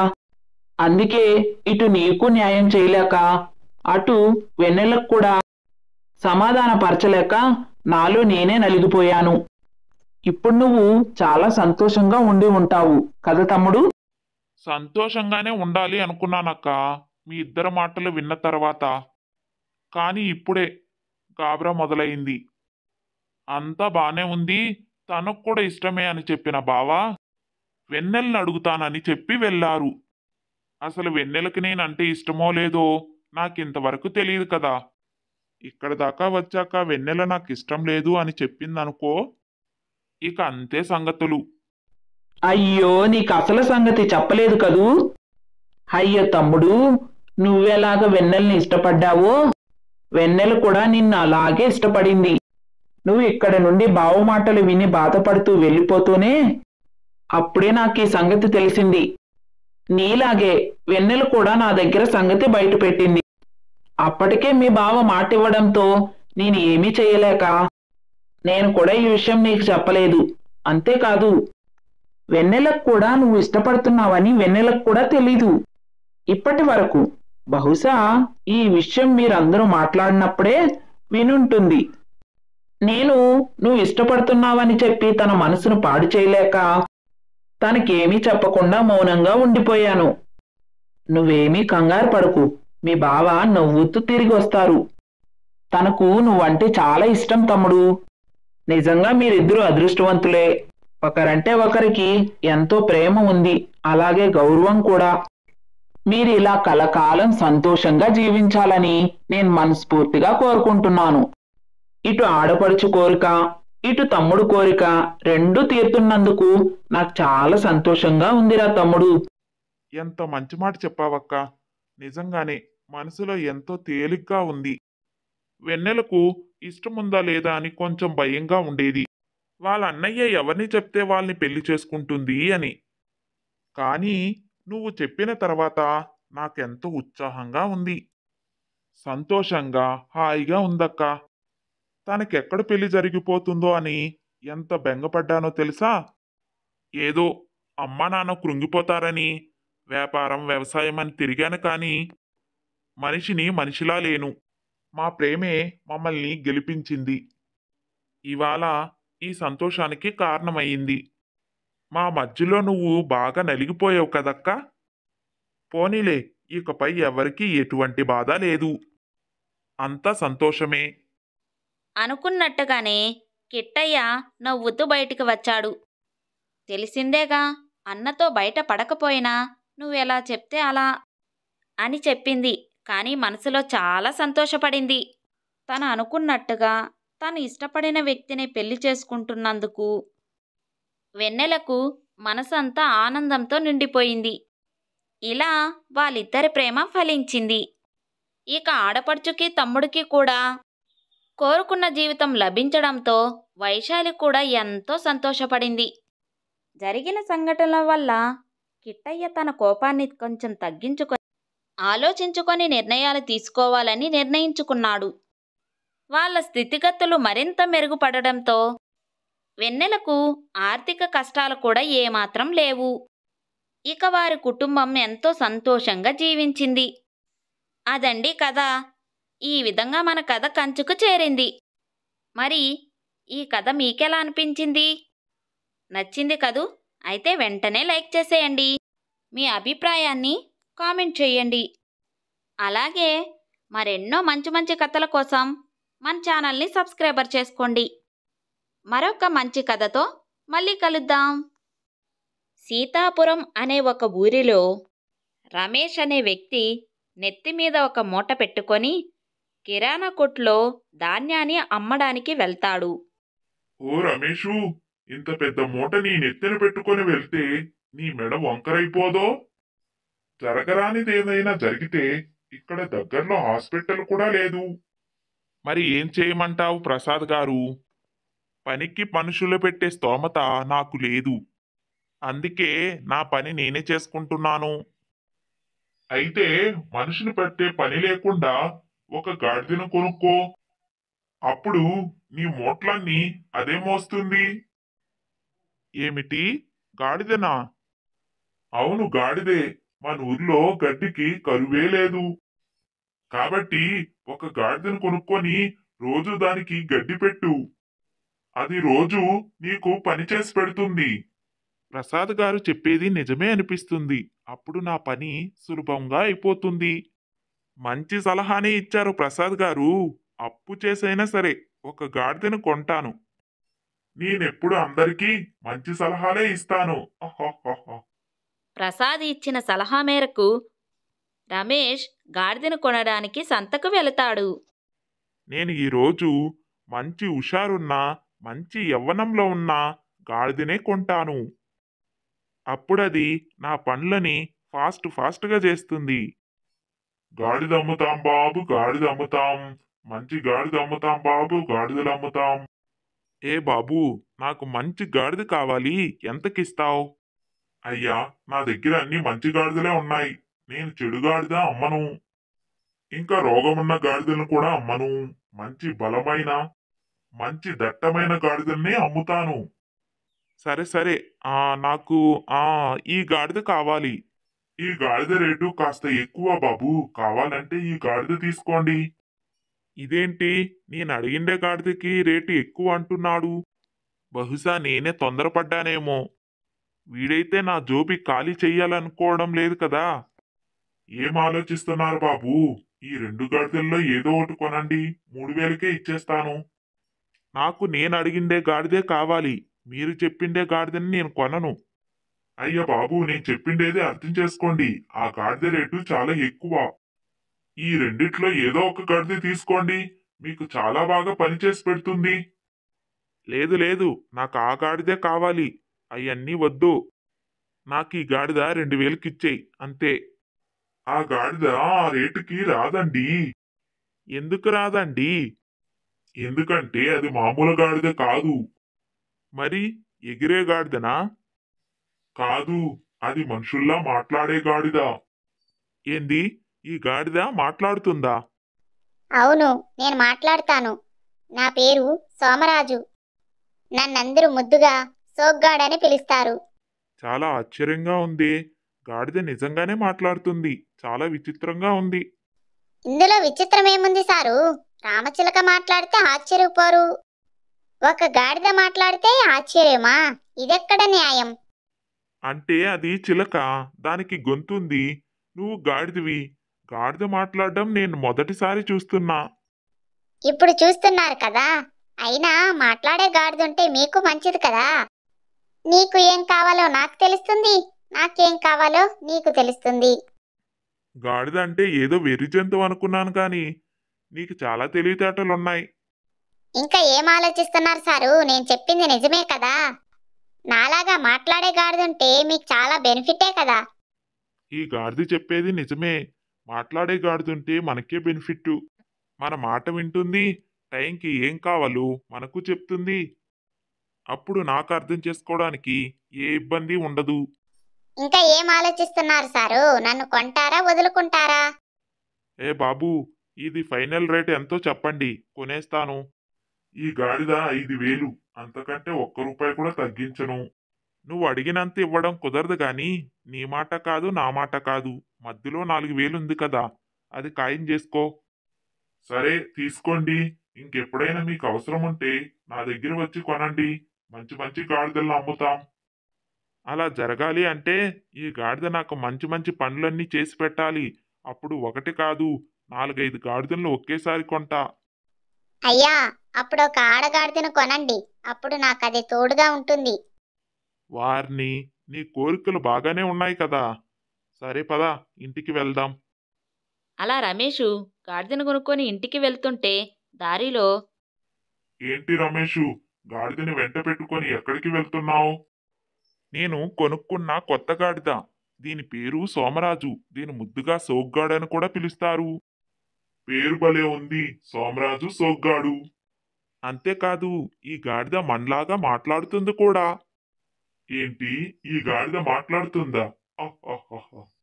ఏంటి రమేష్, పట్టపగలే తాగొచ్చావా ఏంది? గాడిద మాట్లాడుతుంది అని చెప్తున్నావు.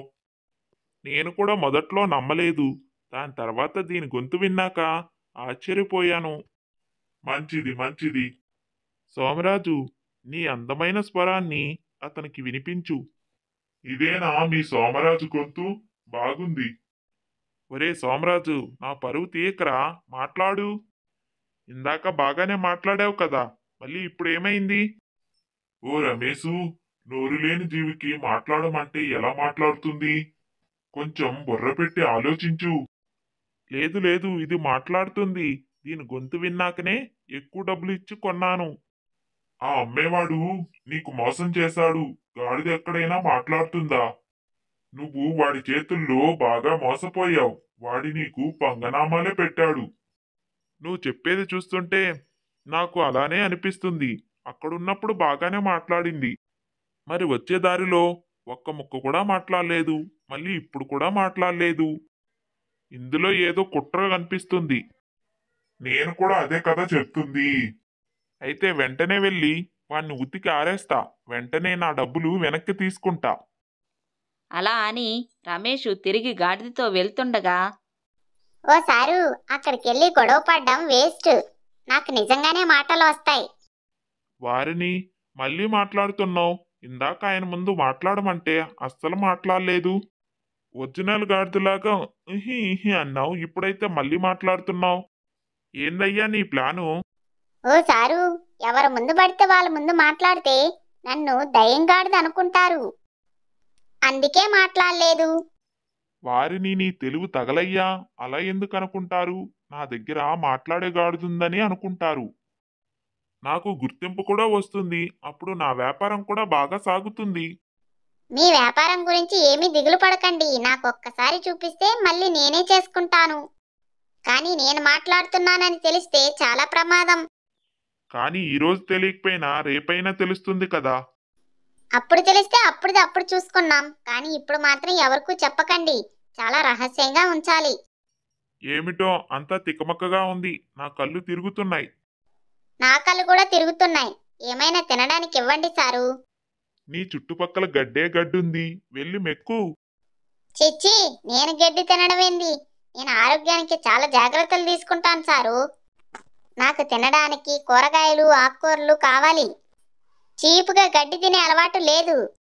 ఏంటి, నువ్వు గడ్డి తినవా? ఓన్లీ కూరగాయలు మాత్రమే తింటావా? మీరు కొంచెం పెద్ద మనసు చేసుకుంటే పళ్ళు పలహారాలు కూడా లాగిచ్చేస్తాను. వామ్మో, ఇలా అయితే నిన్ను మేపడం నా వల్ల కాదు బాబు. నిన్ను ఇప్పుడే తీసుకువెళ్ళి వాపస్ ఇచ్చేసి వస్తా.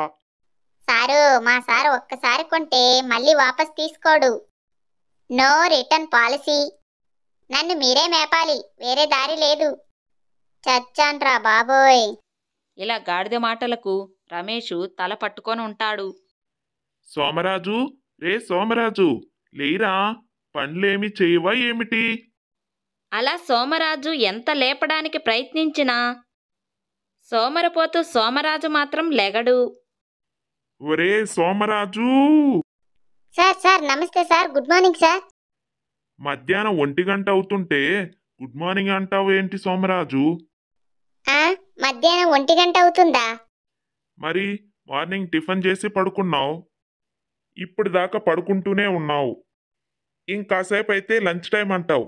మళ్ళీ తినేసి మళ్ళీ పడుకుంటావు. ఇలా అయితే ఎలా? లంచ్ టైంకి ఇంకా గంటే ఉంది కదా సారు. ఈ గంటలో లేచి ఏం పని చెయ్యాలి? ఈ గంట పడుకొని లేచి తిని మళ్ళీ ఒక గంట సేపు పడుకుంటా. అప్పుడు పనులు చేస్తా. ఏంటి, గంటసేపు పడుకొని మళ్ళీ లేచి తిని మళ్ళీ పడుకుంటావా? ఒక పని చేస్తాను, నీకు ఈరోజు లంచ్ కట్టు. ఇక లేచి పని చేయక. అమ్మగారు, అంత పని చేయకండి అమ్మగారు. నీళ్లు లేకుండా బతకగలను గాని, గాలి లేకుండా బతకగలను గాని, తినకుండా మాత్రం బతకలేనమ్మగారు.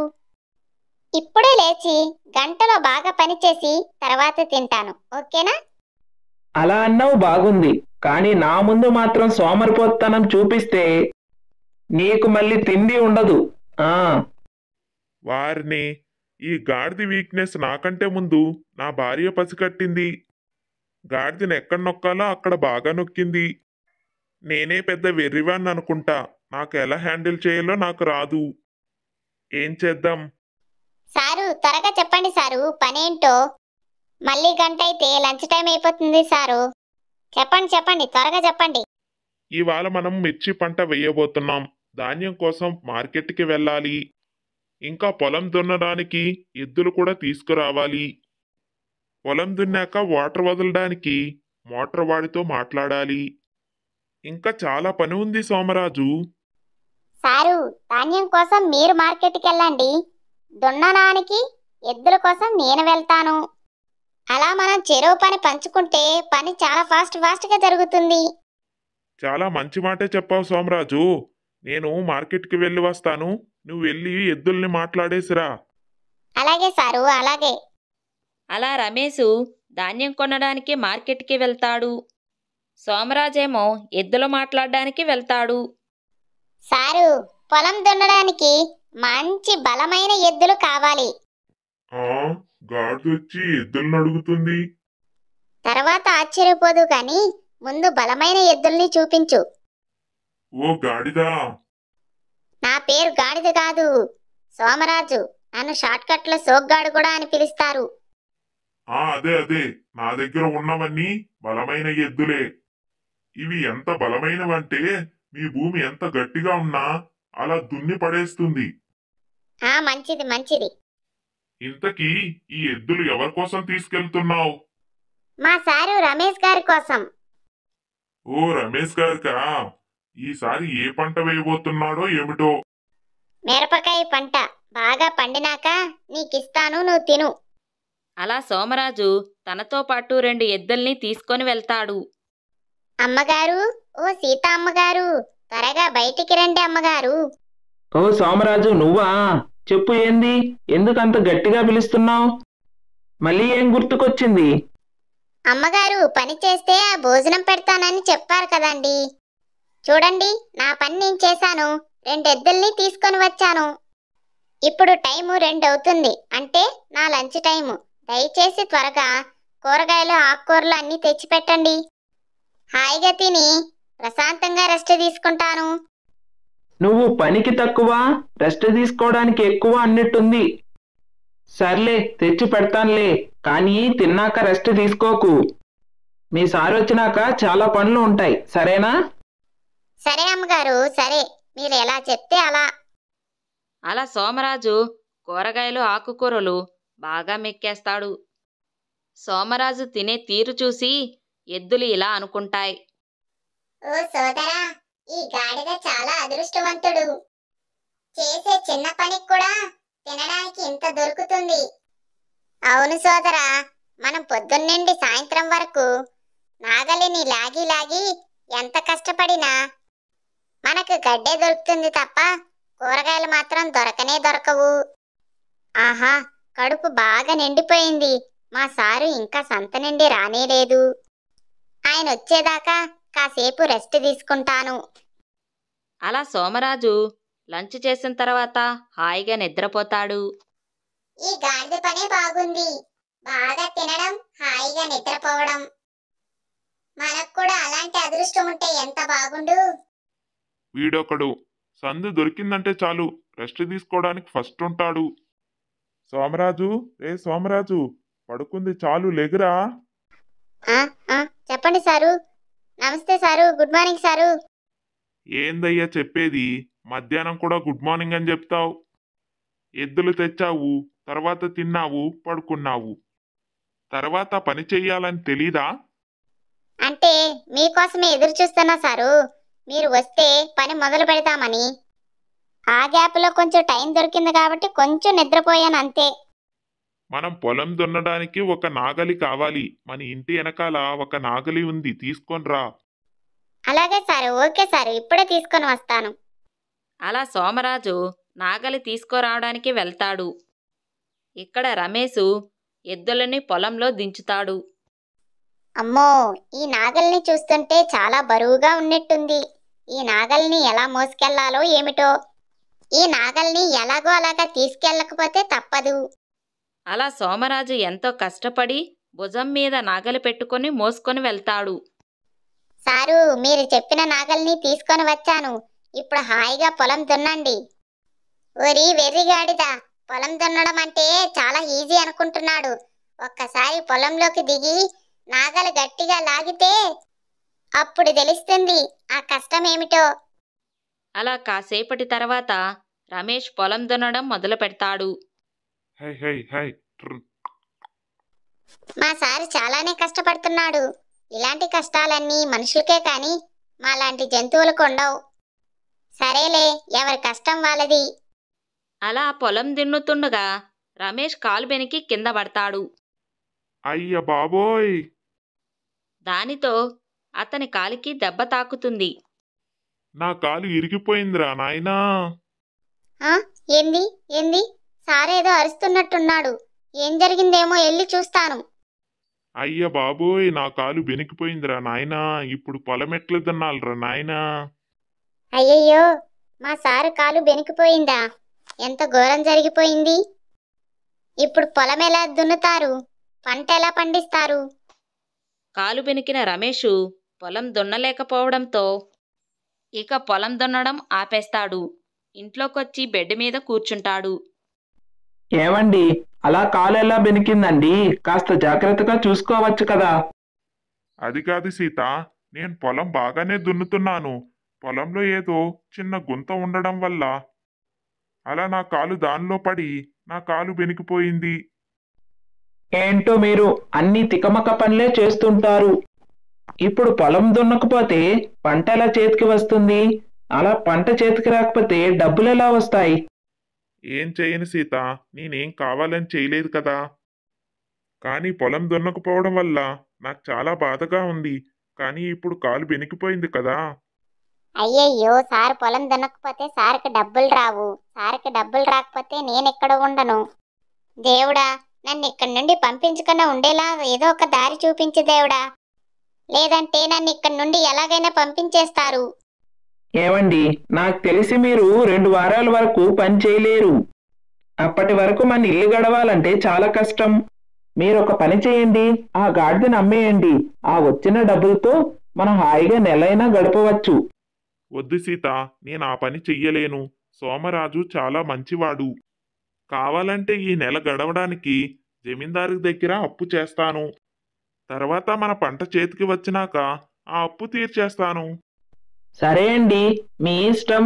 కాకపోతే గాడిదకి 3 పూట్ల కాదు, 2 పూట్ల మాత్రమే భోజనం పెడతాను. దానికి మాత్రం మీరు అడ్డు రాకండి. అలా అనుకున్న తర్వాత కాసేపటికి చీకటి పడుతుంది. గాడిద మాత్రం డిన్నర్కి వెయిట్ చేస్తూ ఉంటుంది. కానీ సీతమ్మ మాత్రం భోజనం తెచ్చి పెట్టదు. అప్పుడు సోమరాజు ఇలా అనుకుంటాడు. ఇదేంటి, డిన్నర్ టైం అయినా కూడా అమ్మగారు నాకు భోజనం తెచ్చి పెట్టలేదేమిటి? ఒకసారి అడిగి చూస్తాను. అమ్మగారు, ఓ అమ్మగారు, నాకు డిన్నర్ టైం అయింది అమ్మగారు. నాకు తినడానికి ఏమైనా తెచ్చి పెట్టండి. ఓ సోమరాజు, నీకు తినడానికి ఇవ్వడానికి మా దగ్గర ఏమీ లేదు. ఇక నుండి నీకు రోజు ఆకుకూరలు కూరగాయలు పెట్టలేము. నీకు అంతగా ఆకలి ఉంటే ఆ పక్కన గెడ్డుంది కదా, బాగా మెక్కు. ఈ సమయంలో మనం కూరగాయలను డిమాండ్ చేయడం కరెక్ట్ కాదు. సరే అమ్మగారు, సరే, మీరు చెప్పినట్టుగానే ఆ గడ్డే మేస్తాను. అలా ఆ రోజు గాడిద కూరగాయలు ఆకుకూరలు మాని గడ్డి తింటుంది. అయ్యో పాపం, రోజు ఆకుకూరలు కాయగూరలు తినేవాడు. ఈ రోజు పెట్టలేకపోయాము. పాపం ఎలా ఫీల్ అవుతున్నాడో ఏమిటో. నిన్నటి నుండి బాగా కూరగాయలు ఆకుకూరలు తిని నోటికి రుచి బాగా అంటుకుంది. ఇప్పుడు సడన్ గా గడ్డి తింటే నోరంతా చేదు చేదు అయిపోయింది. అయినా పరిస్థితులు బాగోలేకపోతే ఏం చేస్తాంలే. అలా రమేషు భోజనం చేసి హాయిగా పడుకుంటాడు. ఇక్కడ గాడిద సోమరాజు ఇలా అనుకుంటాడు. పొలము ఉంది, నాగలి ఉంది, కానీ దున్నడానికి మనిషే లేడు. ఒకవేళ ఆ పొలం నేనే దున్నితే ఎలా ఉంటుంది? లేకపోతే ఇలాగే ఉంటే ఆ గడ్డే రోజు తినవలసి వస్తుంది. వామ్మో, ఆ గడ్డి నేను తినలేను. నాకు పొలం దున్నడం వచ్చు, కాకపోతే కొంచెం బద్ధకం.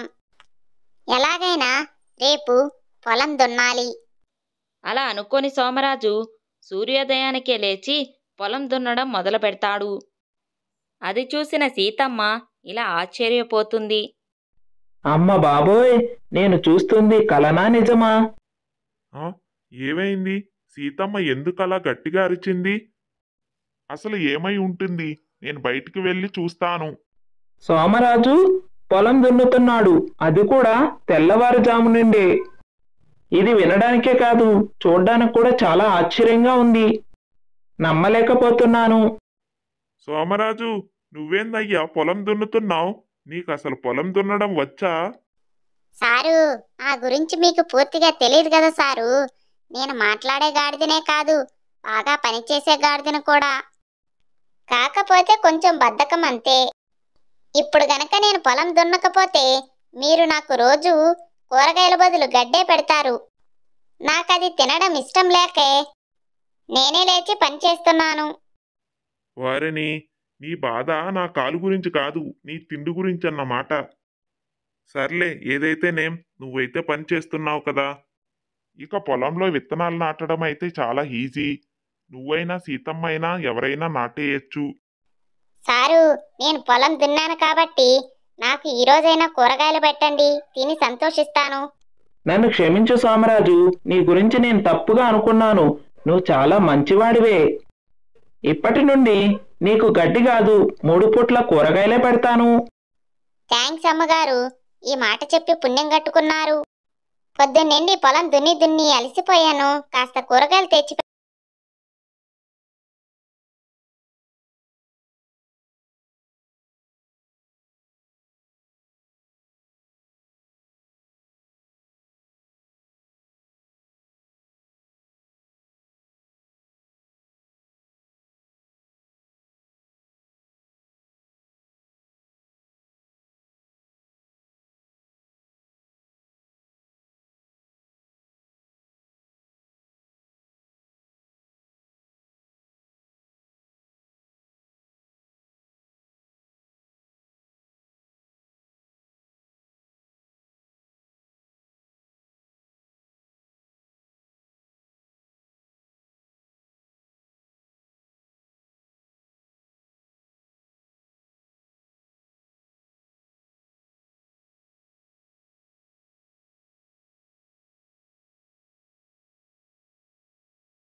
ఇతని పేరు గురునాథం.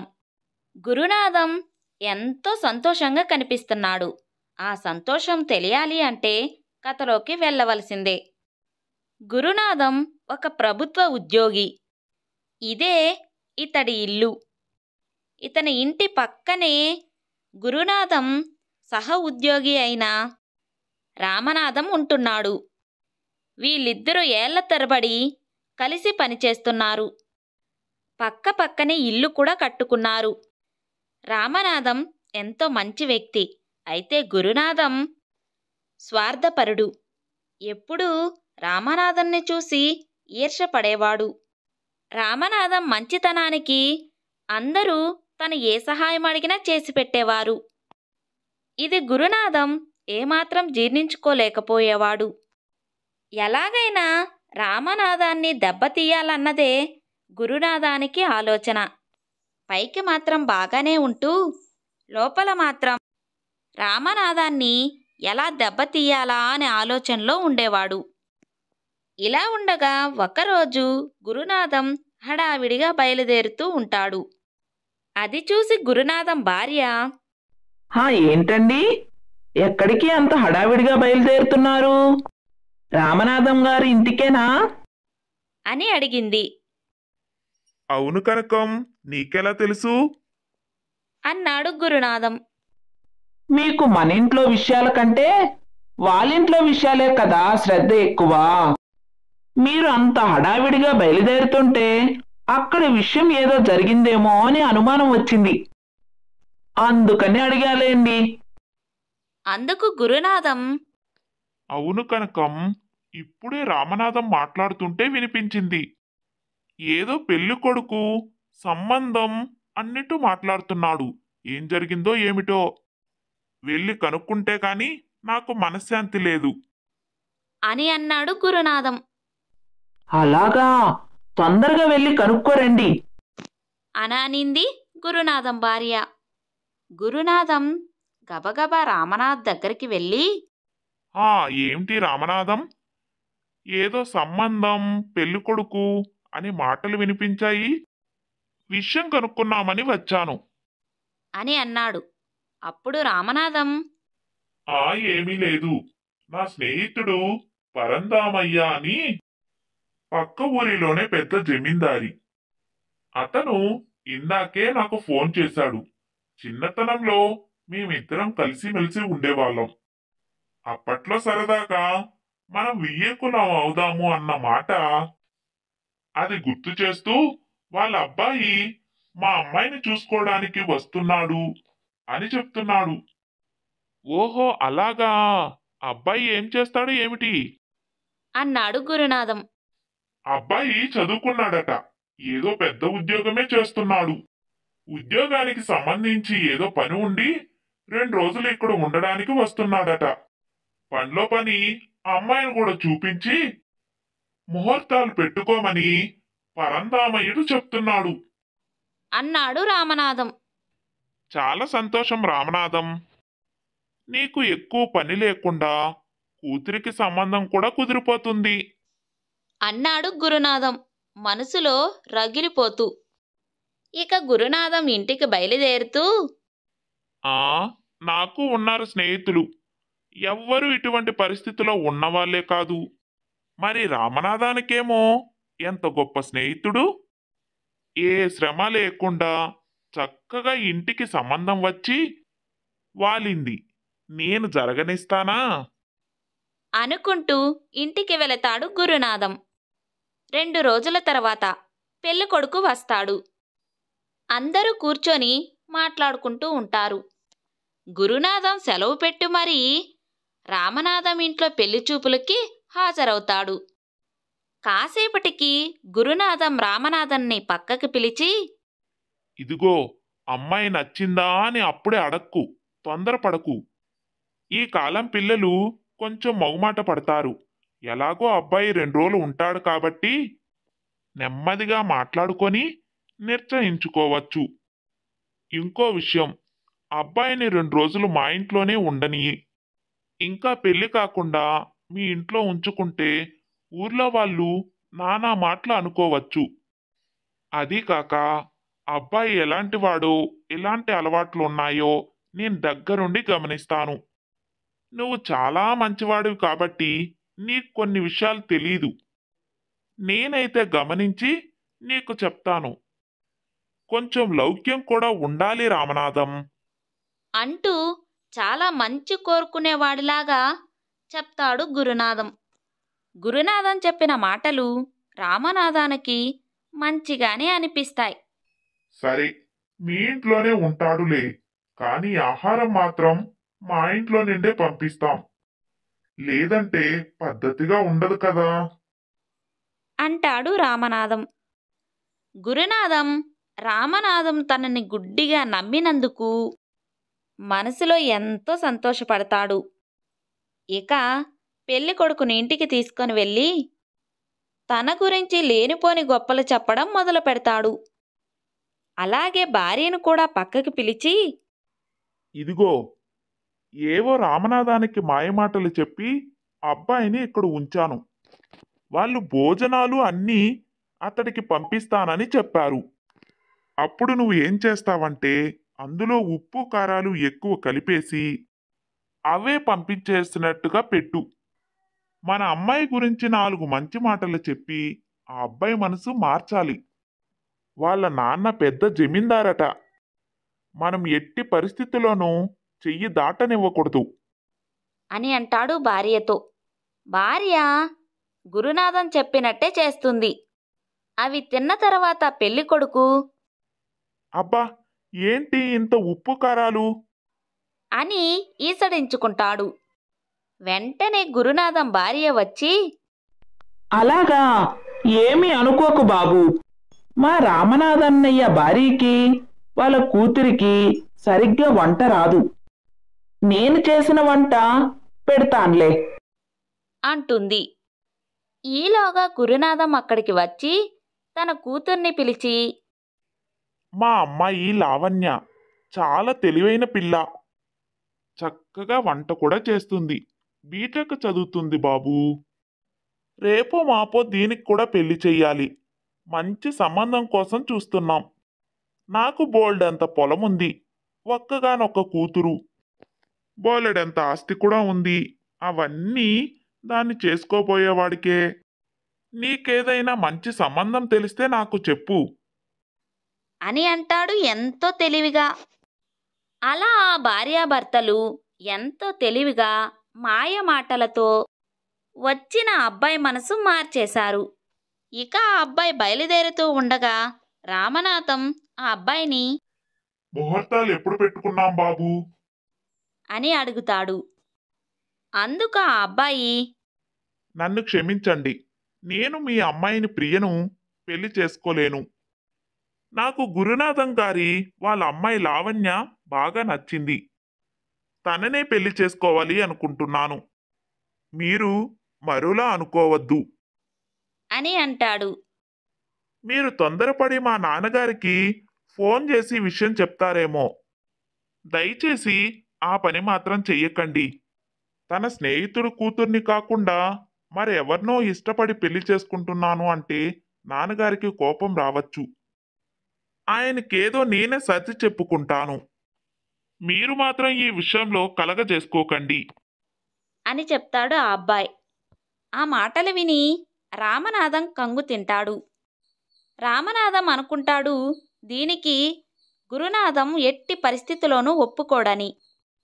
తను చేసేది తప్పు అని ఆ అబ్బాయికి సర్ది చెప్తాడు అని. కాని అనుకోకుండా, అవును గురునాథం, ఈ విషయంలో నువ్వు కలగజేసుకోకు. మేము చూసుకుంటాం అనేసరికి ఇదంతా గురునాథం కావాలనే చేశాడని అర్థమైపోతుంది రామనాథానికి. అక్కడ ఏమీ మాట్లాడకుండా వెంటనే ఇంట్లోకి వెళ్ళి జరిగిందంతా తన భార్యకి చెప్తాడు. ఈలోగా గురునాథంతో వచ్చిన పెళ్ళికొడుకు, వచ్చే 3-4 రోజుల్లో ఏదైనా మంచి ముహూర్తం ఉంటే చూడండి. నేను ఏకంగా పెళ్లి చేసుకొనే వెళ్ళిపోతాను.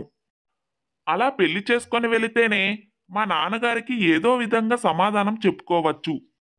లేదంటే ఆయన ఈ పెళ్లికి ఒప్పుకోకపోవచ్చు అని అంటాడు.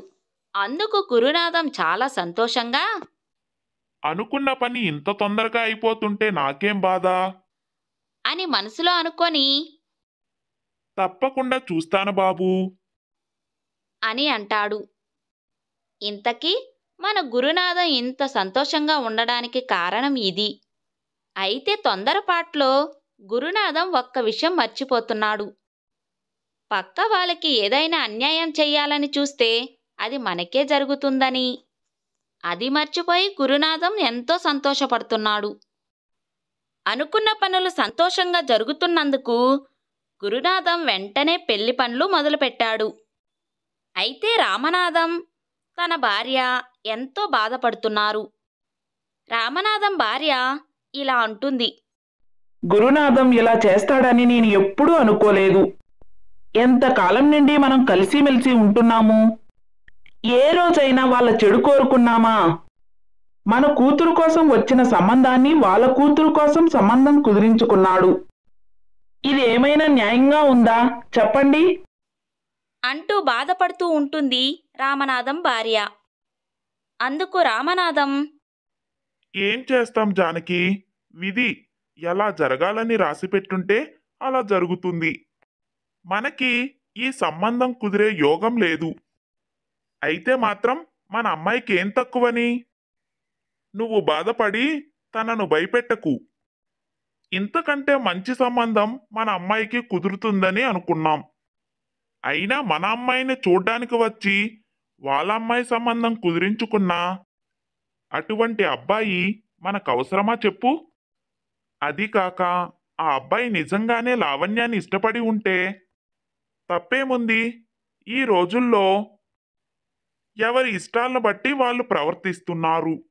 ఇక దేని గురించి నువ్వు దిగులు పడకుండా మనసును తేలిక చేసుకో.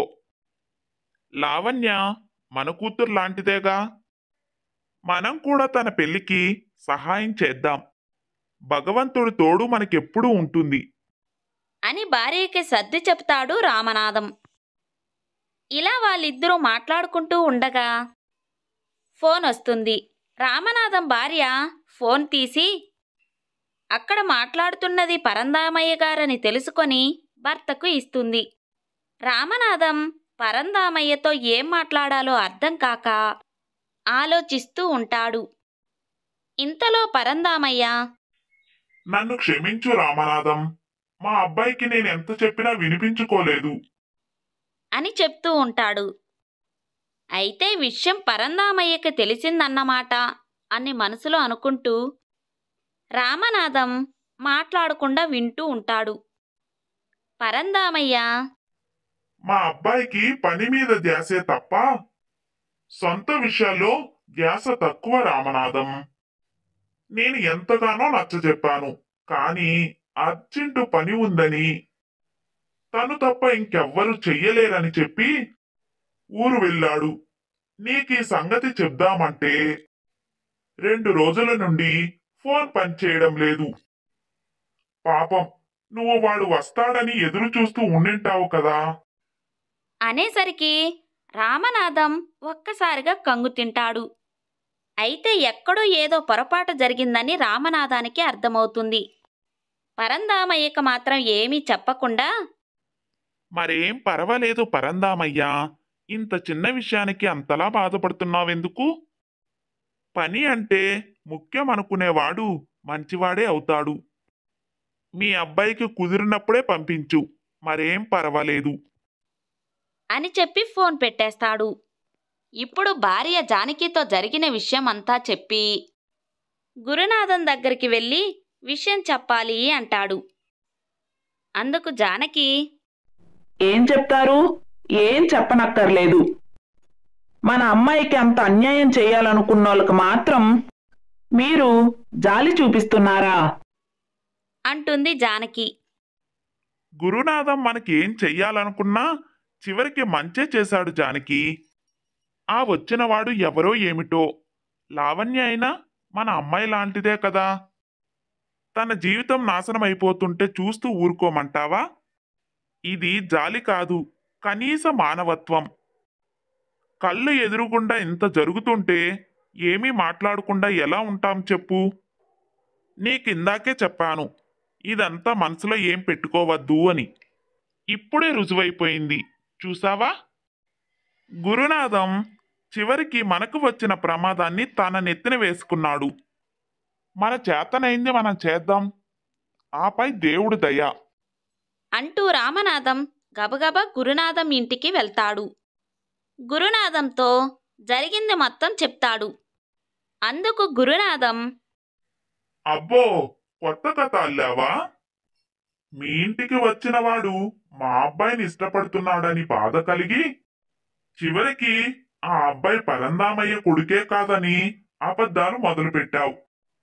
రామనాథం, చూసావా ఇప్పుడు అందరి దగ్గర మంచివాడువనే అనిపించుకున్నావు.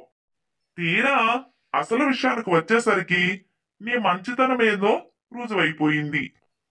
ఆ అబ్బాయి మా అమ్మాయిని ఇష్టపడినంత మాత్రాన ఇన్ని అబద్ధాలు లేనిపోనివి కల్పించి చెప్తున్నావా? నీకేం సిగ్గనిపించడం లేదా? అని అంటాడు గురునాథం. నువ్వు ఏమనుకున్నా నాకు అభ్యంతరం లేదు గురునాథం. నేను కనీస ధర్మంగా నాకు తెలిసిన విషయాన్ని చెప్పడానికి వచ్చాను. నీ కూతురు కూడా నా కూతురు లాంటిదే అన్న ప్రేమ నాకు ఉంది. ఈ విషయంలో నువ్వేమనుకుంటున్నా సరే, ప్రమాదాన్ని కొని తెచ్చుకుంటున్నావు. జాగ్రత్త, నన్ను నమ్ము. అని ఎంతగానో చెప్పడానికి ప్రయత్నిస్తాడు. అయినా గురునాథం ఎప్పటి వలె తన మాట వినకుండా మరింతగా దుర్భాషలాడుతాడు. ఇక చేసేది లేక రామనాథం ఇంటికి వెళ్ళిపోతాడు. కానీ రామనాథానికి ఈ విషయాన్ని ఇలా వదిలేయడం ఏమాత్రం ఇష్టం లేదు. అందువల్ల పొద్దున్నే మళ్ళీ గురునాథానికి నచ్చ చెప్పాలని చూస్తాడు. కానీ గురునాథం వినడని నమ్మకం కలుగుతుంది.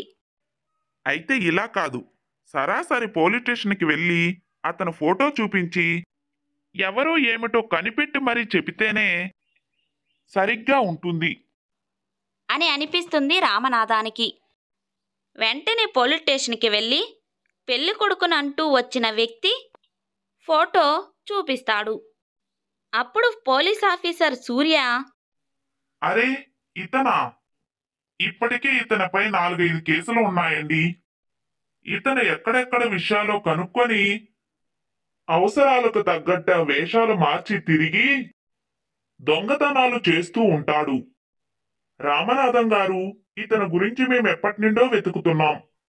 ఈ చుట్టుపక్కల గ్రామాల్లో ఎన్నో ఇళ్లల్లో కూడా దొంగతనం చేశాడు. ఇప్పుడు ఎక్కడున్నాడు? వెళ్దాం పదండి.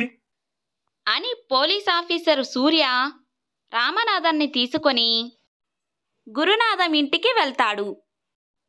గురునాథం ఇంటికి వెళ్ళిన తర్వాత జరిగిన విషయం చెప్తూ ఉండంగానే గురునాథం, సార్, మీరు కూడా ఏంటండి, రామనాథం ఇది కావాలని చేస్తున్నాడు. అతడికి మా అమ్మాయిని చేసుకుంటున్నాడని కోపం. ఇతడి మాటలు మీరు నమ్మకండి, లేదా ఇతనితో పాటు మీరు కూడా కలిసి మా అమ్మాయికి అన్యాయం చేయాలని చూస్తున్నారా? అంటాడు గురునాథం. అందుకు సూర్య, గురునాథం గారు, కొంచెం ముందు వెనక చూసి మాట్లాడండి. నేనొక పోలీస్ ఆఫీసర్ని. ఆధారాలు సాక్ష్యాలు లేకుండా ఎవరిపైన నింద వేయడం నాకు అవసరం లేదు. ఇతను ఇప్పటికే 3-4 గ్రామాల్లో దొంగతనం చేసి 2 సార్లు జైలుకు కూడా వచ్చాడు. మళ్ళీ అక్కడి నుండి పారిపోయి ఊళ్ళల్లో తిరుగుతున్నాడు అని చెప్తాడు సూర్య. అయినా గురునాథం ఎట్టి పరిస్థితుల్లోనూ నమ్మను అని కూర్చుంటాడు. ఇప్పుడు పోలీస్ ఆఫీసర్ సూర్య, సరేనండి, అతని చెప్తే ఒప్పుకుంటారు కదా, సరే అతన్ని పిలవండి. ఎక్కడున్నాడు అతను? అని అంటాడు. అందుకు గురునాథం, రేపు మా ఇంట్లో పెళ్లి ఉంది, అందువల్ల అతను కావలసినవి కొనుక్కోవాలని బయటికి వెళ్ళాడు. తను రాగానే అతడే అన్ని విషయాలు మీకు చెప్తాడు. అతను ఒక పెద్ద జమీందారి గారి అబ్బాయి అని అంటాడు గురునాథం. ఇంకేం వస్తాడండి, అతను ఎప్పుడో పారిపోయి ఉంటాడు. ఈ పాటికి సమాచారం మాకు అంది ఉంటుందని సందేహం వచ్చే ఉంటుంది. ముందు వెళ్ళి మీ లాకర్లో డబ్బు బంగారము ఉన్నాయో లేదో చూసుకోండి అని అంటాడు సూర్య. అది వినగానే కంగారు మొదలవుతుంది గురునాథానికి. గబగబా వెళ్ళి లాకరు తెరిచి చూస్తే మొత్తం ఖాళీ. గురునాథం అక్కడికక్కడికే కూలబడిపోతాడు. ఇప్పటికైనా నీకు అర్థమైందా గురునాథం గారు? మీ మేలు కోరి రామనాథం గారు ఇంత పని చేస్తే అతడినే అనుమానించారు. చివరికి సాక్ష్యాలు కూడా ఉన్నాయని చెప్పినా నన్ను కూడా మీరు నమ్మలేదు. అతడు శుభ్రంగా మీ దగ్గర ఉన్న వస్తువులు, బంగారు నగలు అన్నీ దోచుకొని వెళ్ళిపోయాడు. ఇక అతన్ని మేమే పట్టుకోవాలి అని చెప్పి పోలీస్ ఆఫీసర్ సూర్య గబగబా బయటికి వెళ్ళిపోయాడు. ఇక ఇప్పుడు గురునాథం తను చేసిండే తప్పును తెలుసుకున్నాడు. రామనాథంతో ఇలా అంటాడు, రామనాథం, మీ స్నేహితుడు కొడుకు అయిన అబ్బాయిని మాయ మాటలు చెప్పి మా వైపుకు తిప్పుకొని మా అమ్మాయిని చేసుకొని సంతోషపడదాం అనుకున్నాను. కానీ నీకింత చేసినా కూడా నువ్వు నా కూతురు జీవితాన్ని రక్షించావు. ఇక ఇప్పటికైనా నిజం బయటపడింది కాబట్టి నా కూతురు జీవితం నాశనం కాకుండా అయ్యింది. నువ్వు చెప్పకపోయింటే, ఇంత పని చెయ్యకన్నా ఉనింటే అతడు నా కూతుర్ని పెళ్లి కూడా చేసుకునేవాడేమో.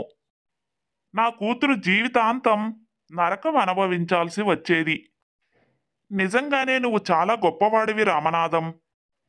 నీ పట్ల నేను చాలా అన్యాయంగా ప్రవర్తించాను. ఏ రోజు నిన్ను సరిగ్గా అర్థం చేసుకోలేదు. నన్ను క్షమించు. నేను చేసిన పాపానికి నాకు శిక్ష పడింది. నేను లావణ్య పెళ్లి కోసమని కష్టపడి దాచిన సొమ్ము ఆ దొంగ మొత్తం దోచుకుపోయాడు. నా పొరపాటు వల్లే ఇదంతా జరిగింది. నాకిది అవ్వాల్సిందే. ఇప్పుడు నా కూతురి పెళ్లి ఎలా చేయను అని బాధపడతాడు. అందుకు రామనాథం, నువ్వేం బాధపడకు. నీకు నేను సహాయం చేస్తాను. మళ్ళీ మునుపటలా సంపాదించుకుందు కాని. దిగులు పడకు గురునాథం. నువ్వన్నట్టు కూతురు జీవితం నిలబడింది. ఇక డబ్బంటావా, ఏదో ఒక రోజు రాకపోదు. మన అమ్మాయి క్షేమంగా ఉంది కదా, అంతకంటే ఇంకేం కావాలి చెప్పు అని సర్ది చెప్తాడు.